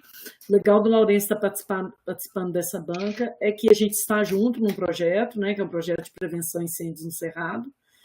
O Laurence também tem muito interesse aí na temática, né, de uma forma geral, dos desastres, né, naturais e artificiais, né, causados pelo homem, mas nos desastres também na região, né, da cidade dele. Então, ele também é uma pessoa que usa bastante computação evolutiva, né, também é especialista em computação evolutiva. Então, fiquei muito feliz aí com o aceite do Laurence e fica à vontade aí para arguir a nossa candidata. Ok, muitíssimo obrigado, né? É um prazer estar aqui para a gente poder falar, como a Gina citou, né? São temas extremamente interessantes para mim, né? Professor Luiz, para você ter uma ideia, nós temos aqui em Patos um parque dentro da cidade, mas não é um parque urbanizado. Então, esse parque, e ele ainda tem um problema de residências próximas dele. Então, ele é muito interessante para várias pessoas que ele não exista, né? E ele pega fogo literalmente todo ano. Nós estamos aqui numa região de cerrado e é fogo, né? Aqui, assim, ou a gente está fugindo da água ou correndo para o fogo, né? Fugindo da água porque ela sobe, a gente está na beira de ter um rio que passa dentro da cidade aqui, né? E quando acaba o problema das enchentes, vem o problema do fogo. E nós temos um detalhe aqui muito característico. Aqui em Patos menos, em Goiás, onde eu morei, é mais, o fogo é cultural. Então, as pessoas acham extremamente normal passar próximo de algum local que esteja com aquele material seco e colocar fogo. E eles não conseguem entender que aquilo é crime. Então, nós ainda temos esse grande problema aí, né? Eu sou o meu perfil profissional é bem prático, né? Então, a Gina me conhece bem, o Gustavo me conhece bem. Eu gosto de estar sempre bem próximo, então nós temos uma parceria com os bombeiros aqui em Patos para tentar trazer um pouco mais de ciência para dentro da corporação. Eles trabalham hoje totalmente de forma reativa, eles não têm nada preditivo. Agora que nós começamos a estabelecer algumas métricas, colocamos uma estação, começamos a dar mensagens para a população a respeito de clima, a respeito de enchente, a respeito de várias outras coisas, e eu brinco que nós estamos literalmente espantando os índios, porque nós não temos nada, né? Quando você acha que a gente está fazendo algo muito pequeno, quando a gente compara, né, e é muito grande. E essa temática, esse trabalho principalmente, ele é um trabalho que eu vejo muito, mas muito futuro, né? Eu fiquei aqui pensando, gente, eu queria ver se o método, se a gente consegue realmente comparar dois, né? E acredito, Gina, que a gente vai conseguir fazer isso com o nosso projeto do Universal. Eu acho que a gente vai conseguir chegar bem próximo disso daí, de verificar se o modelo de autômato celular agora otimizado por AGs, se ele realmente traz, né, para a nossa região aqui esse desempenho, mostrar para que ele funcione e a gente poder alcançar grandes escalas em cima disso daí. Eu acredito que a gente vai conseguir. Bom, com relação ao texto, depois, Maria Eugênia, eu te mando tudo. Então, eu gerei o PDF, acredito que nós teremos algumas sobreposições de correções com o professor Luiz, e são coisas extremamente pontuais, e eu prefiro deixar lá, depois você pega, são coisas extremamente simples que você consegue corrigir sem problema algum. Bom, eu vou começar a minha missão, eu gosto muito da parte de computação, não sei se você compartilha da área, principalmente de programação. Sim. Muito curioso para saber, né? Eu acho, primeira pergunta que eu gostaria de fazer para você, por que JavaScript? Bom, o modelo de incêndios que a gente propôs, inicialmente ele foi desenvolvido por outro aluno, o aluno André, e ele já tinha começado o desenvolvimento em JavaScript para a parte visual. Então, a gente optou, no início eu tentei fazer uma automação em Java para ver se a gente conseguia comparar, só que eu também já trabalho, eu sou desenvolvedora web, então já era algo que eu conhecia um pouco. Então foi o caminho mais fácil, ao invés de ter que reimplementar o modelo, só fazer as melhorias e utilizar JavaScript. Mas assim, a gente até tinha um plano de, para comunicar com outros modelos, a ferramenta evolutiva, a gente fazer de algum jeito que ele consumisse, porque na avaliação do AG, ele faz a execução do autômato celular. Então, a gente tinha um plano de tentar fazer um servidor que consumisse outros para então ele aprimorar outros modelos. Era um dos escopos iniciais do trabalho, na verdade, mas depois a gente foi para outro lado. Tá mutado. Não, perfeito. E me fala uma coisa, dentro do JavaScript, vocês utilizaram, eu estou falando da parte de AG, que é o que mais me compete. Dentro da parte de AG, como que vocês fizeram? Vocês utilizaram alguma package, alguma coisa assim, para poder fazer o desenvolvimento? Sim, no início eu utilizei um framework que chama Genetic.javascript. Genetic com J. E aí, no início eu fiz duas comparações. Eu fiz com esse Genetic, fiz essa implementação comigo, só que aí depois o Genetic acabava sendo mais rápido. Então eu utilizo ele, que é um framework gratuito que está disponível lá no GitHub.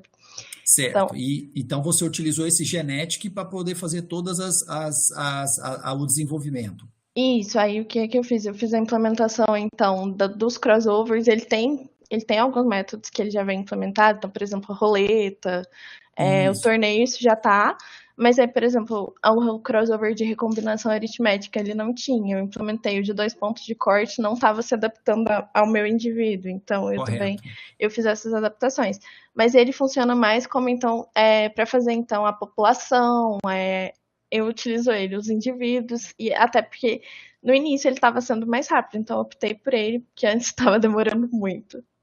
Mas o que é demorar muito? Demorar muito para executar ou demorar muito para construir? Não, a execução demorava muito. Quando você estava utilizando qual? Quando eu usava um que eu fiz todo do zero, assim, sem usar. Entendi. Eu acho que isso foi bem no início, então talvez no início eu ainda não tivesse tanta maturidade na linguagem para fazer as listas, a população, implementar tudo certo. Correto. E aí, naquele momento, eu optei por seguir com ele. Mas depois eu acabei tendo que procurar mais coisas da linguagem, então foi assim, e aí eu precisei mexer muito nele. Mas o que ele tem, assim, de pronto, por assim dizer, seria o tour, o torneio e a representação do indivíduo, mas ainda assim, da população. Mas ainda assim, eu defino o indivíduo, eu faço todas essas definições por minha conta. Correto. E em termos de reinserção, essas coisas assim, ele já traz alguma coisa? Eu acho que sim. Se eu me lembro, sim. Aí a gente seta os parâmetros e tal. Ok. E deixa eu fazer uma pergunta. Com relação a essa framework, o que você utilizou na população inicial? Você utilizou matriz, vetor, árvore? Como eu uso um vetor. um vetor com as posições, cada posição representando um valor, um parâmetro, né, um valor para ser otimizado. Isso, e aí você fez o controle do começa aqui, finaliza aqui, tudo manual? Como assim? Não, por exemplo, porque o seu indivíduo, ele tem, né, principalmente quando você usa 4 vegetações, né, ele tem o Sim. tamanho certinho, né, e depois começa vegetação 1, vegetação 2, vegetação 3, então você controla na mão, de 0 até 20 é a Isso. primeira vegetação, de 21 até 40 a segunda. Isso, eu fiz assim, para a parte, até porque primeiro ele foi gerado para uma população, então era mais fácil, né, as 10 posições Sim, do vetor, cada uma corresponde a um campo do autômato celular, mas depois isso. eu, ao invés do vetor ser de 10, eu gerei um vetor de 40. De 40, e controlou manualmente os índices do vetor, né? Na verdade, não manual, eu botei variáveis, então, tipo, a vegetação 1, ela vai de 1 a 10, a vegetação 2, e aí eu fiz E ele com variável. adicionando, né? Isso. Isso. E você sabe me informar se daria para trabalhar com. Dúvida, tá certo? Se daria para trabalhar com tipo abstrato de dados, você criar. Em C, a gente criaria uma struct, né? Alguma coisa assim, e ir montando isso daí? Eu acho que sim, porque assim, a documentação dele não é muito boa. Assim, mas ele tem lá no próprio GitHub, lá tem a documentação, mas eu acho que sim, porque lá na definição do indivíduo é você que define. Então, se eu quiser definir outro tipo de variável, por exemplo, no JavaScript, se eu quiser definir uma lista ou outra coisa, eu consigo fazer essa definição. Ele nada mais vem com o escopo, assim. Então, por exemplo, novo indivíduo, aí ele vem, você abre a chave e lá dentro você programa do jeito que você quer. Não, legal, gostei, muito bom. E pelo que você falou, ele tem um desempenho bem interessante. Sim, mas aí até nesse momento eu não sei até que ponto, naquele momento da execução, que foi no início desse trabalho, ele era eu estava tão afiada assim na linguagem. Mas e tem outras ferramentas em JavaScript, pelo que na época eu andei pesquisando, tinham várias ferramentas para algoritmos genéticos, mas o Genetic é com Genetic com J. Isso. Ele era o que era mais adaptável. Legal, gostei. E me diga uma coisa, uma das grandes características que nós temos em algoritmo genético é a paralelização da execução, correto? Onde você tem ali, né, vários indivíduos, onde você pode avaliar, e a função de avaliação, isso está no seu texto, é uma das coisas mais custosas, né, do algoritmo genético. Você, na sua programação, para tentar diminuir esse tempo, você utilizou alguma coisa de multithread para aproveitar todos os núcleos das suas máquinas? Não usei, não. Ele não foi paralelo, é algo que pode ser melhorado, até mesmo no autômato celular, que é paralelizável, mas não utilizei, não.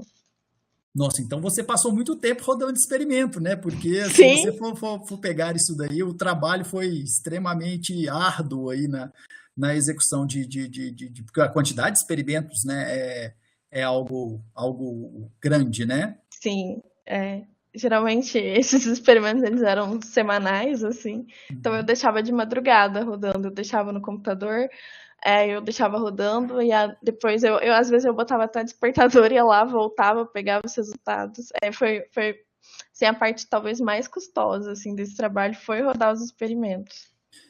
O professor Luiz perguntou a respeito do tempo de duração de um experimento, né? A gente não tem noção de quantos você fez, acredito que tenha sido muito, mas para você, você consegue me estipular mais ou menos quantas horas de processamento vocês gastaram para gerar esses resultados? Não, acho que não, mas para cá, por exemplo, então como é que a gente fazia?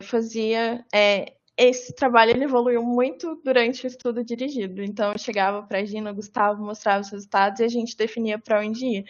Então, eu deixava, geralmente, as reuniões eram na sexta, eu deixava rodando sexta de madrugada, fazia as alterações, né, de programação quando precisava, e deixava rodando sábado, domingo, mas eu nunca anotei isso.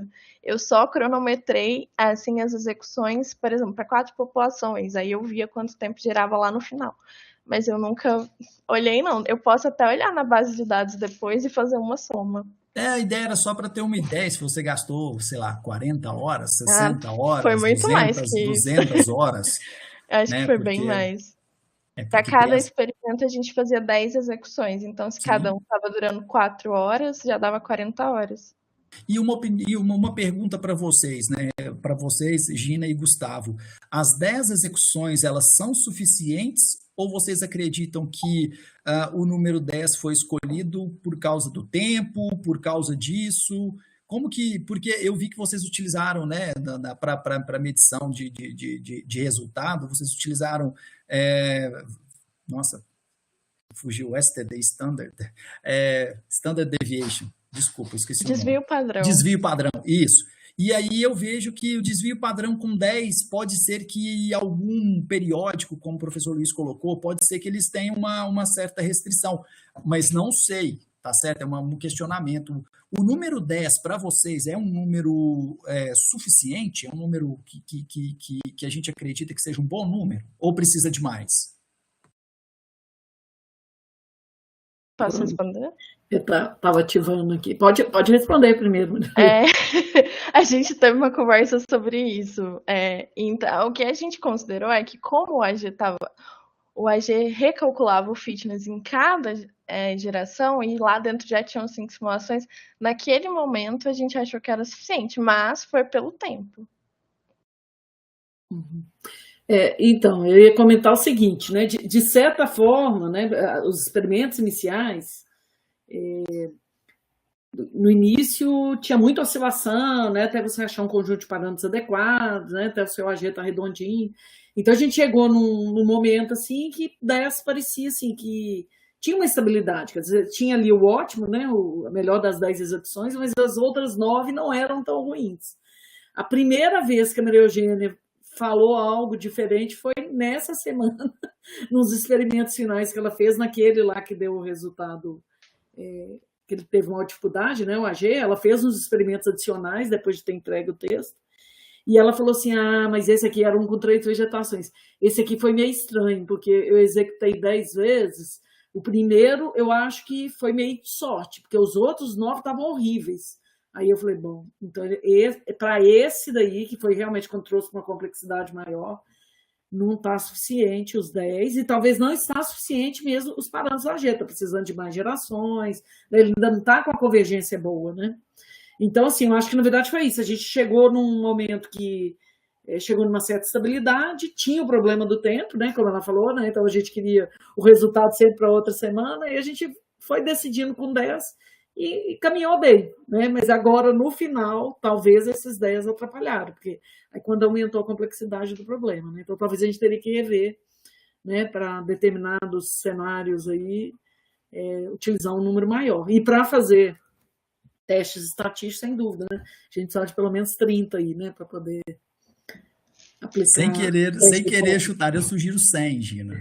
100 é um número mágico que ninguém briga com você, sabe? Mas quando a gente tem esses problemas assim mais pesados, geralmente a gente fala pelo menos 30 para poder aplicar os testes de hipótese, para poder, mas sem dúvida, 100, 50. Uma semente randômica diferente para cada, faz um intervalo de confiança e aí o pessoal para de reclamar, né? Com 30 você tem que justificar, né? Vai voltar a falar, não, por que 30, né? E aí você tem que falar.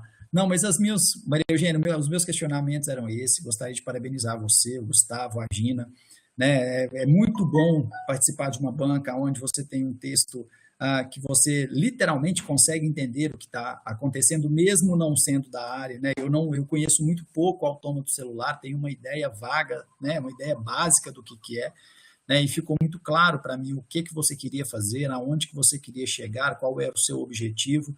Quando você avançava um pouquinho para fora do objetivo, você falava que não era o objetivo naquele momento do trabalho, e isso, o escopo é algo muito importante, porque tem trabalhos que você não sabe qual era o objetivo inicial, e se você não sabe o que você busca, você não sabe se você já achou, né? Então, isso é muito importante.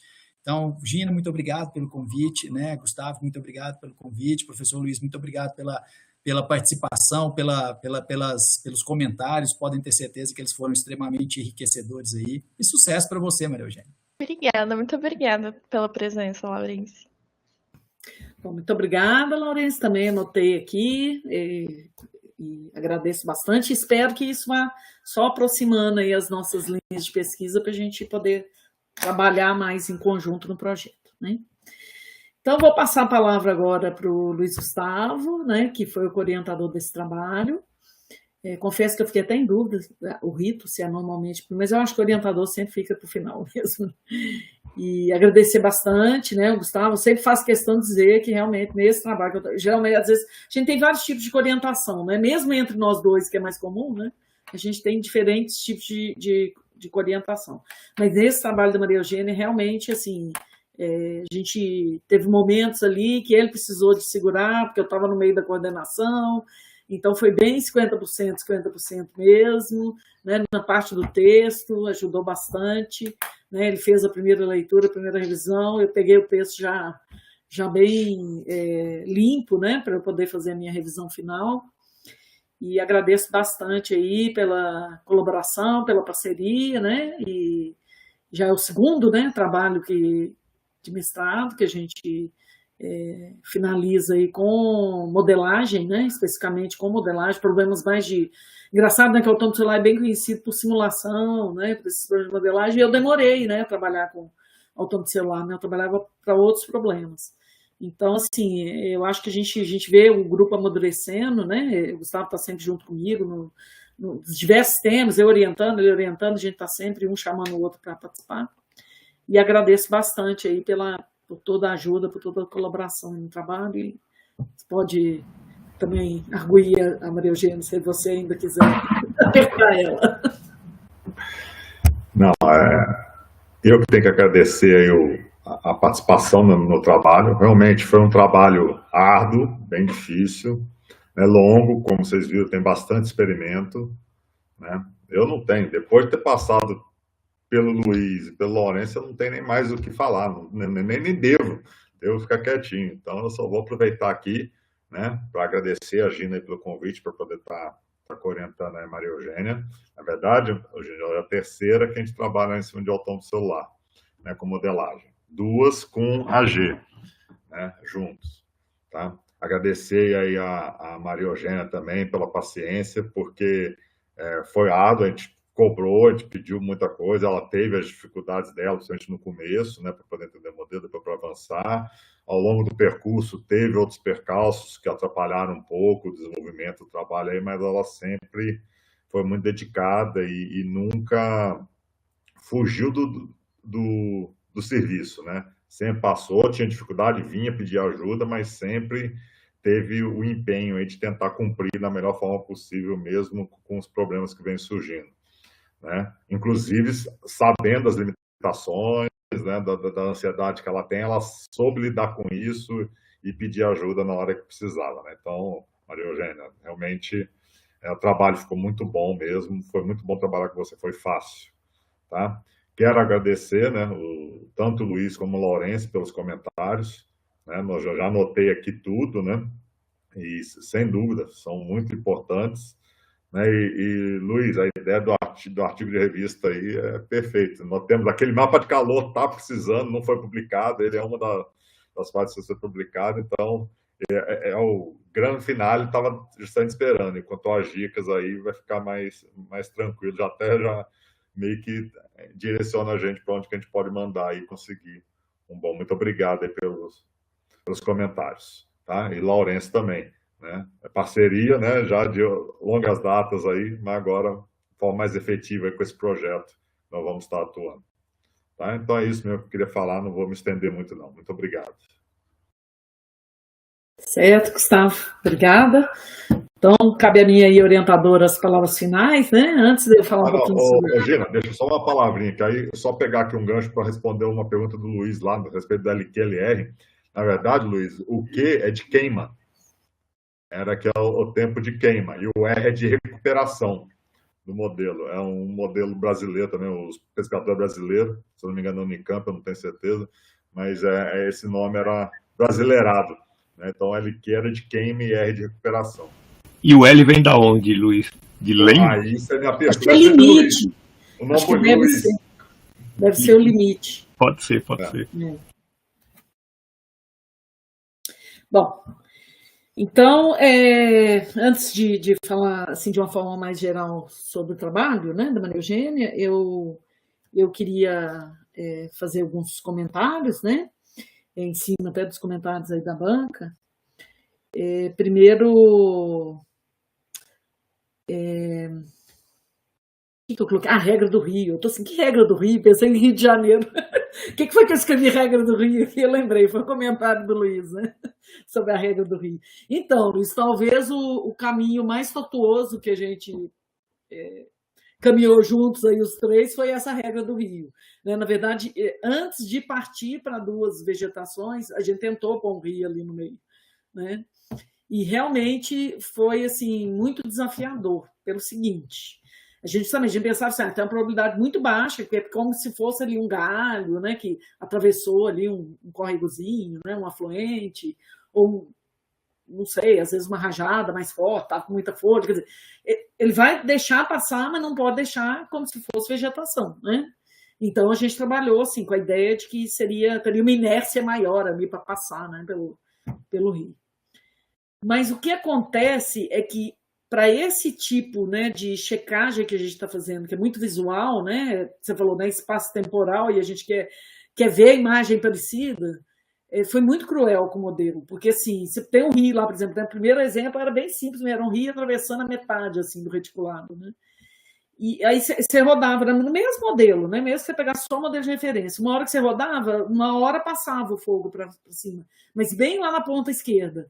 De outra vez que você rodava, ele passava lá na ponta direita, de outra no meio. Então, assim, você conseguia achar, né, uma simulação que fosse do AG, que fosse parecida. Então, parecia que o resultado estava muito ruim, mas, na verdade, era casualidade mesmo. Então, a gente achou muito difícil mesmo essa modelagem, né, até para a questão da avaliação mesmo. Né? Acho que a gente precisaria de ter outras técnicas, né, para avaliar. E a gente acabou deixando num segundo plano. Falei, não, vamos fazer o seguinte, vamos pensar que outros trabalhos fazem isso também, né? Que a água é simplesmente um bloqueador e vamos continuar a melhorar outros aspectos. Né? Ou então, Gina, em vez de você... o rio não impede que o fogo passe 100%, não é 100% proibido passar. Como tem uma chance muito pequena, o fato de ser aleatório complica saber onde você vai, de fato, pegar fogo do outro lado. Eu colocaria uma regra do tipo, se vai pegar fogo do outro lado, então vai ali. É sempre o mesmo ponto. Eu colocaria sempre no mesmo ponto. E limitaria as opções, assim. Deixaria ficar...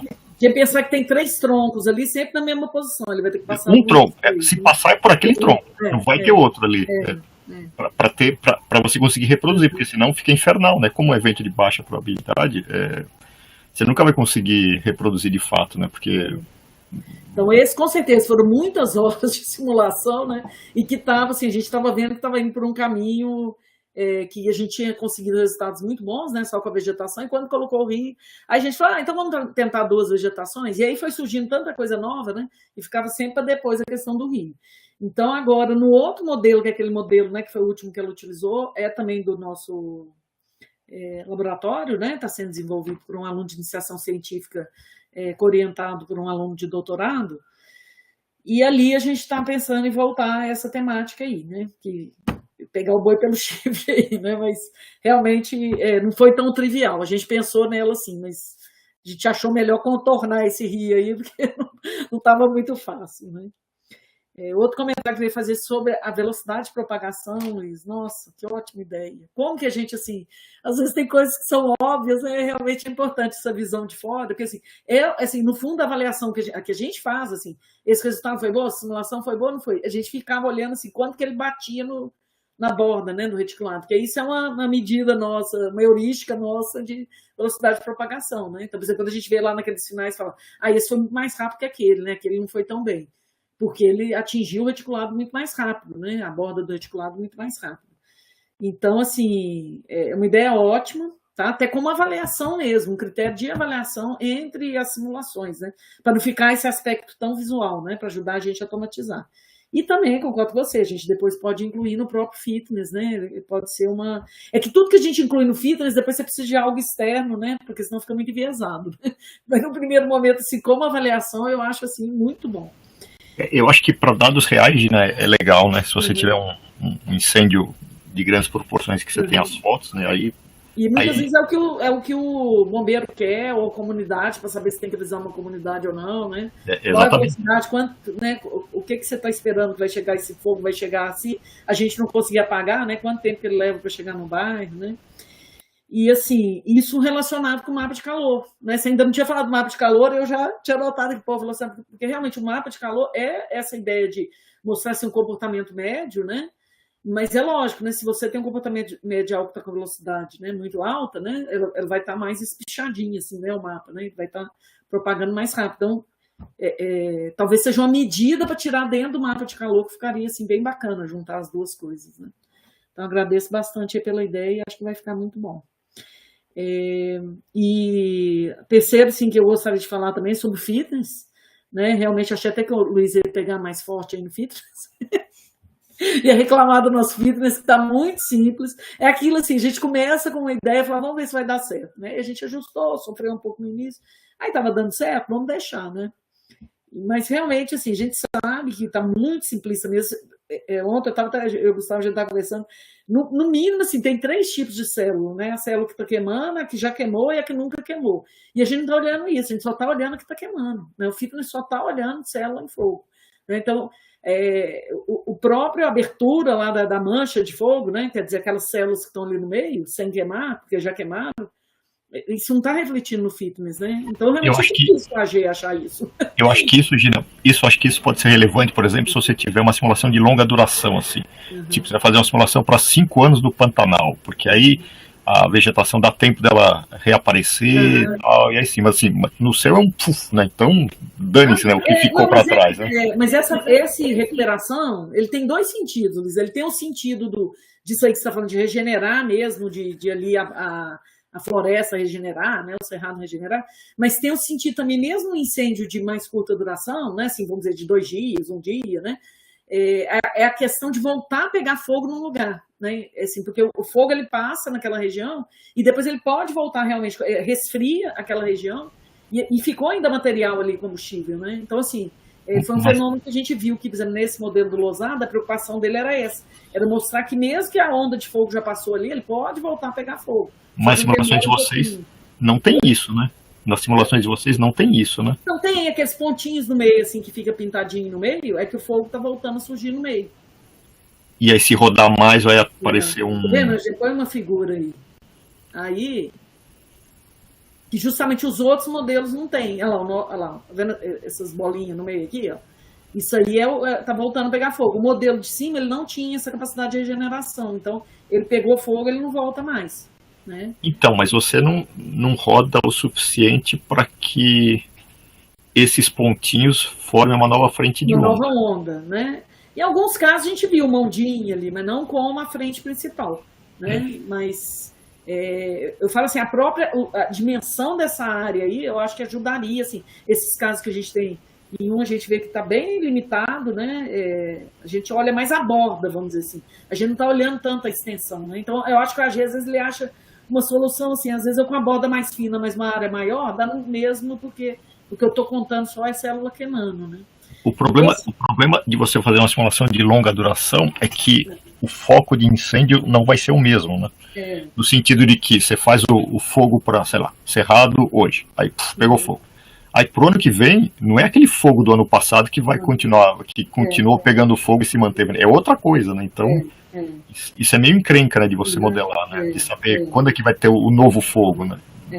Então a ideia mais aí é realmente no próprio incêndio, né? Quer dizer, são áreas que podem realimentar o fogo ali internamente, né?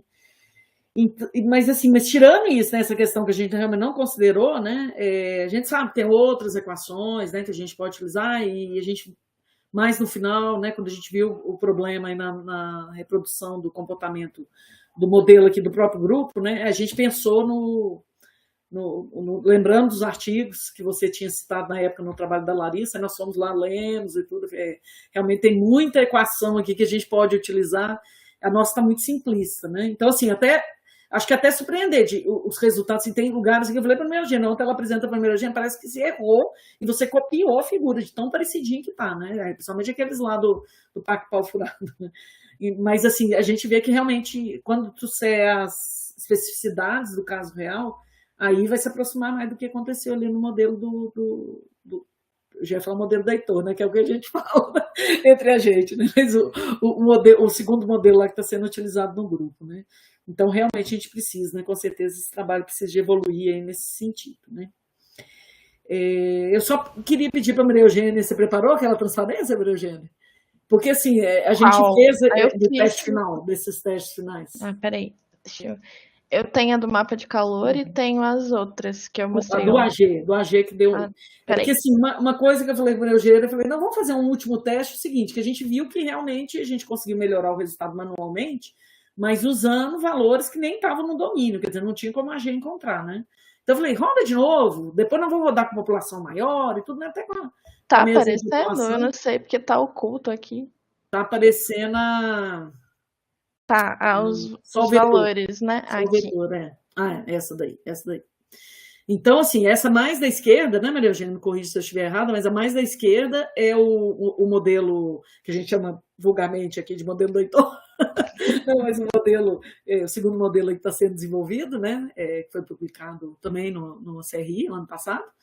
E eu não sei bem porquê, né, eu já perguntei para os dois, porque gerou o modelo e para a Maria Eugênia que usou, né, por que a borda está tão larga? Porque nem no deles eles usam normalmente esse tipo de cenário com a borda tão larga. Eu não sei exatamente por que chegou nesse daí, mas isso acabou sendo um desafio, foi bom porque mostrou aí uma fragilidade do modelo, né.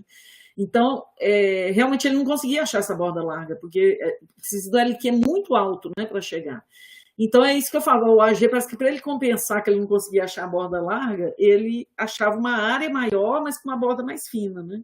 E com isso, que é uma outra coisa que nós achamos muito interessante nesse comportamento, ele propaga mais rápido, né? Eu falo assim, em termos de velocidade, porque uma coisa que está com a borda queimando bastante, a gente tem a impressão que vai propagar mais rápido, né, o incêndio, mas não é verdade, ele chega no reticulado mais rápido, né, o do meio. Mas não tá bom, né? Esse daí a gente olhou. Então, esse último aqui que ela fez já foi, a gente rodou de novo a AG, mas porém permitindo, assim, ao invés da LQ parar em 10, até 30, né, Maria Eugênia? Isso, até 30. Até 30, né? Até 1000. E aí ele já deu um resultado melhor, né? Quer dizer, ele já consegue perceber que tem que achar essa borda mais larga, aí esfreia um pouquinho a tal da velocidade estava muito rápida. Aí você põe o de 2 vegetações, Maria Eugênia, por favor. E o de 2 vegetações foi o melhor resultado. Esse aqui. Ó, esse aí. Então, esse daqui era o original, né? Rodado lá com o modelo do Tinoco e Freitas, né? Et al. E esse do meio foi o primeiro AG e o último é o mesmo AG. A gente só mudou o domínio. Então, assim, tem o problema do fitness? Tem. Né? Tem a questão que foi o que eu falei, né? Quando ela rodou de três vegetações, ela falou para mim, esse foi por acaso, esse que foi melhorzinho, mas foi por acaso. Aí eu já, então a gente provavelmente precisaria de ter gerações maior, mas só nesse experimento que isso apareceu, né? Então, assim, também a gente não estava ajudando o AG, né? Porque a gente estava sendo muito restrita, né, com os limites, né? Então, assim, ele até que não foi tão ruim, não. Quando a gente deu mais chance para ele, com o mesmo tamanho de população, as mesmas 10 execuções, né, a gente já conseguiu achar um resultado melhor. Aí a gente começa felizinho, né? Então, por exemplo, se for publicar esse resultado final, a gente já pode usar a última figura e não a central, né?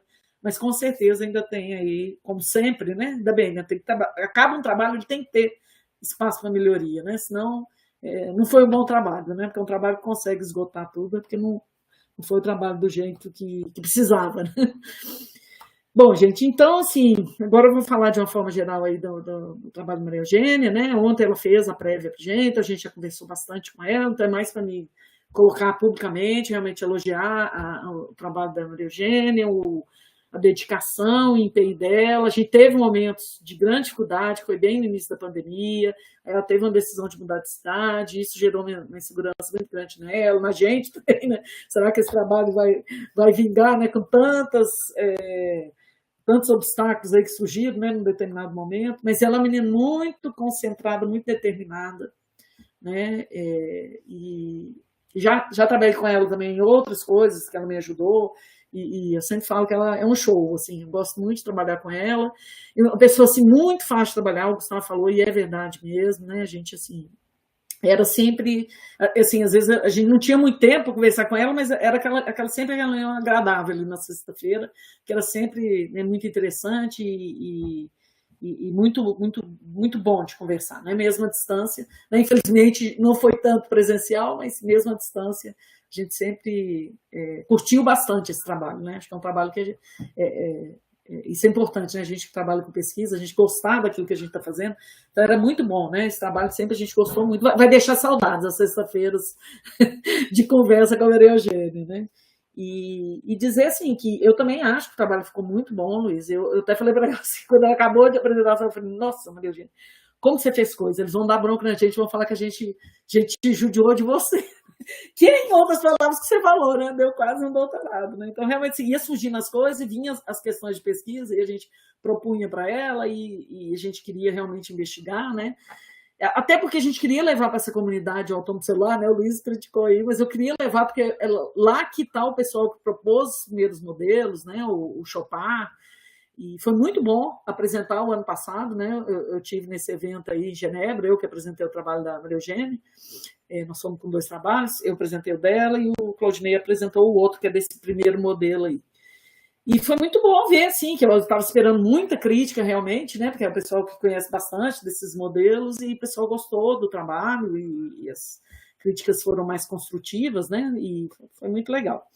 Então, talvez por isso também, né? A gente, como é uma primeira simulação nesse problema, a gente quer ter certeza, né? Do que a gente está fazendo, então a gente acaba querendo cobrir todos os pontos. Mas dizer que ela está de parabéns, já falei para ela que as portas estão abertas para o doutorado, né? Mas eu sei que não é o momento dela também, pelo que a gente conversa, ela precisa mesmo desse tempo aí para descansar, para decidir várias coisas na vida dela. Mas que a gente sabe também, viu, Maria Eugênia, quando a pessoa tem o bichinho da pesquisa, a gente reconhece, né? Eu já falei isso para o Laurence quando ele foi meu aluno, né? Eu falava assim, ó, você tem jeito para pesquisa, eu sinto muito, você não vai conseguir escapar muito tempo, não. Então, assim, a Maria Eugênia hoje já tem a empresa está indo super bem e tudo, mas eu tenho certeza que ela sempre vai ter um pé ali no acadêmico misturado com pesquisa, né? E se não for ela desenvolvendo, viu, Luiz, os trabalhos futuros, ela vai nos ajudar aí na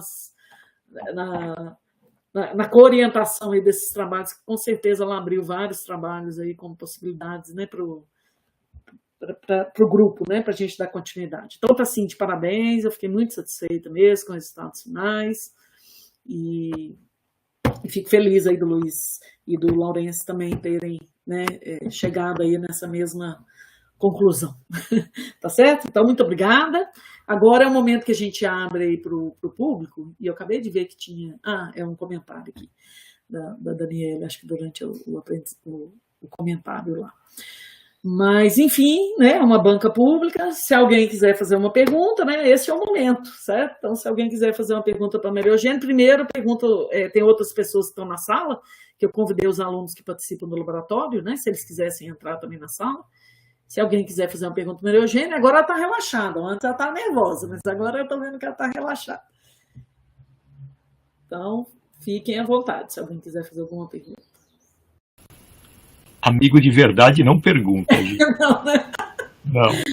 Tá certo. E aí, pessoal também do YouTube, certo? Eu vi aqui foram mais elogios, né? Não tem nenhuma pergunta aqui, mas são vários elogios, depois você lê ali, tá bom, Maria Eugênia? Então, gente, agora, né, seguindo o rito, então a gente tem que interromper agora a sessão pública, né? E nós vamos, então, deliberar, né? Agora a banca vai deliberar, então aqueles que puderem aguardar aí pela decisão da banca, certo? Nós vamos rapidinho ali e peço aí que o pessoal fique aguardando. Gustavo, será que você abre aí para a gente no Meet, para a gente poder conversar a parte? Ou a gente usa a sala secreta aqui? Eu sempre tenho medo da sala secreta e de vazar um áudio. Eu prefiro usar outra ferramenta, eu esqueci, eu ia deixar prontinho aqui. Você abre uma sala aí para mim? Ou no Teams, já que você gosta tanto. O Teams, eu não sei se o Luiz tem acesso. Acho que o Meet às vezes é melhor.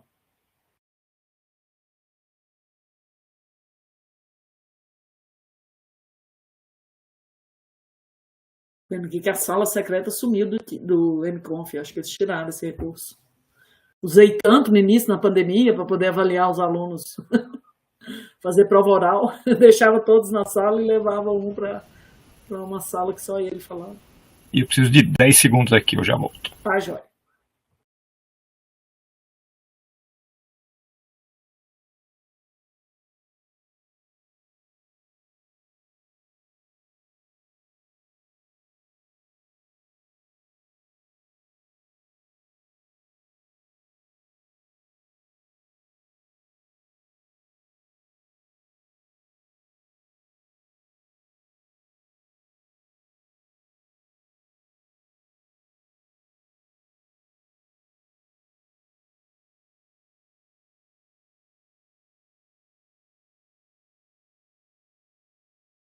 Bom, eu criei já aqui a reunião no Meet. Eu vou colocar aqui no chat, vou pedir para...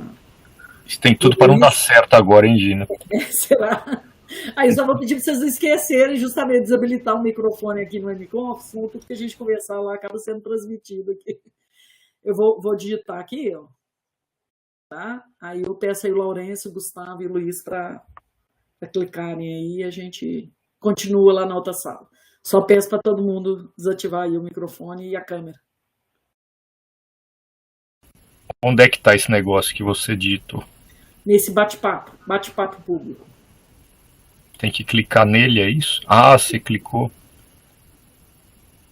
Não. Ah, Meet Google, é isso? Isso. Clica e vai? É isso? É. Bom, tenho a menor ideia se isso vai dar certo, Gina, mas tudo bem. Eu tentarei.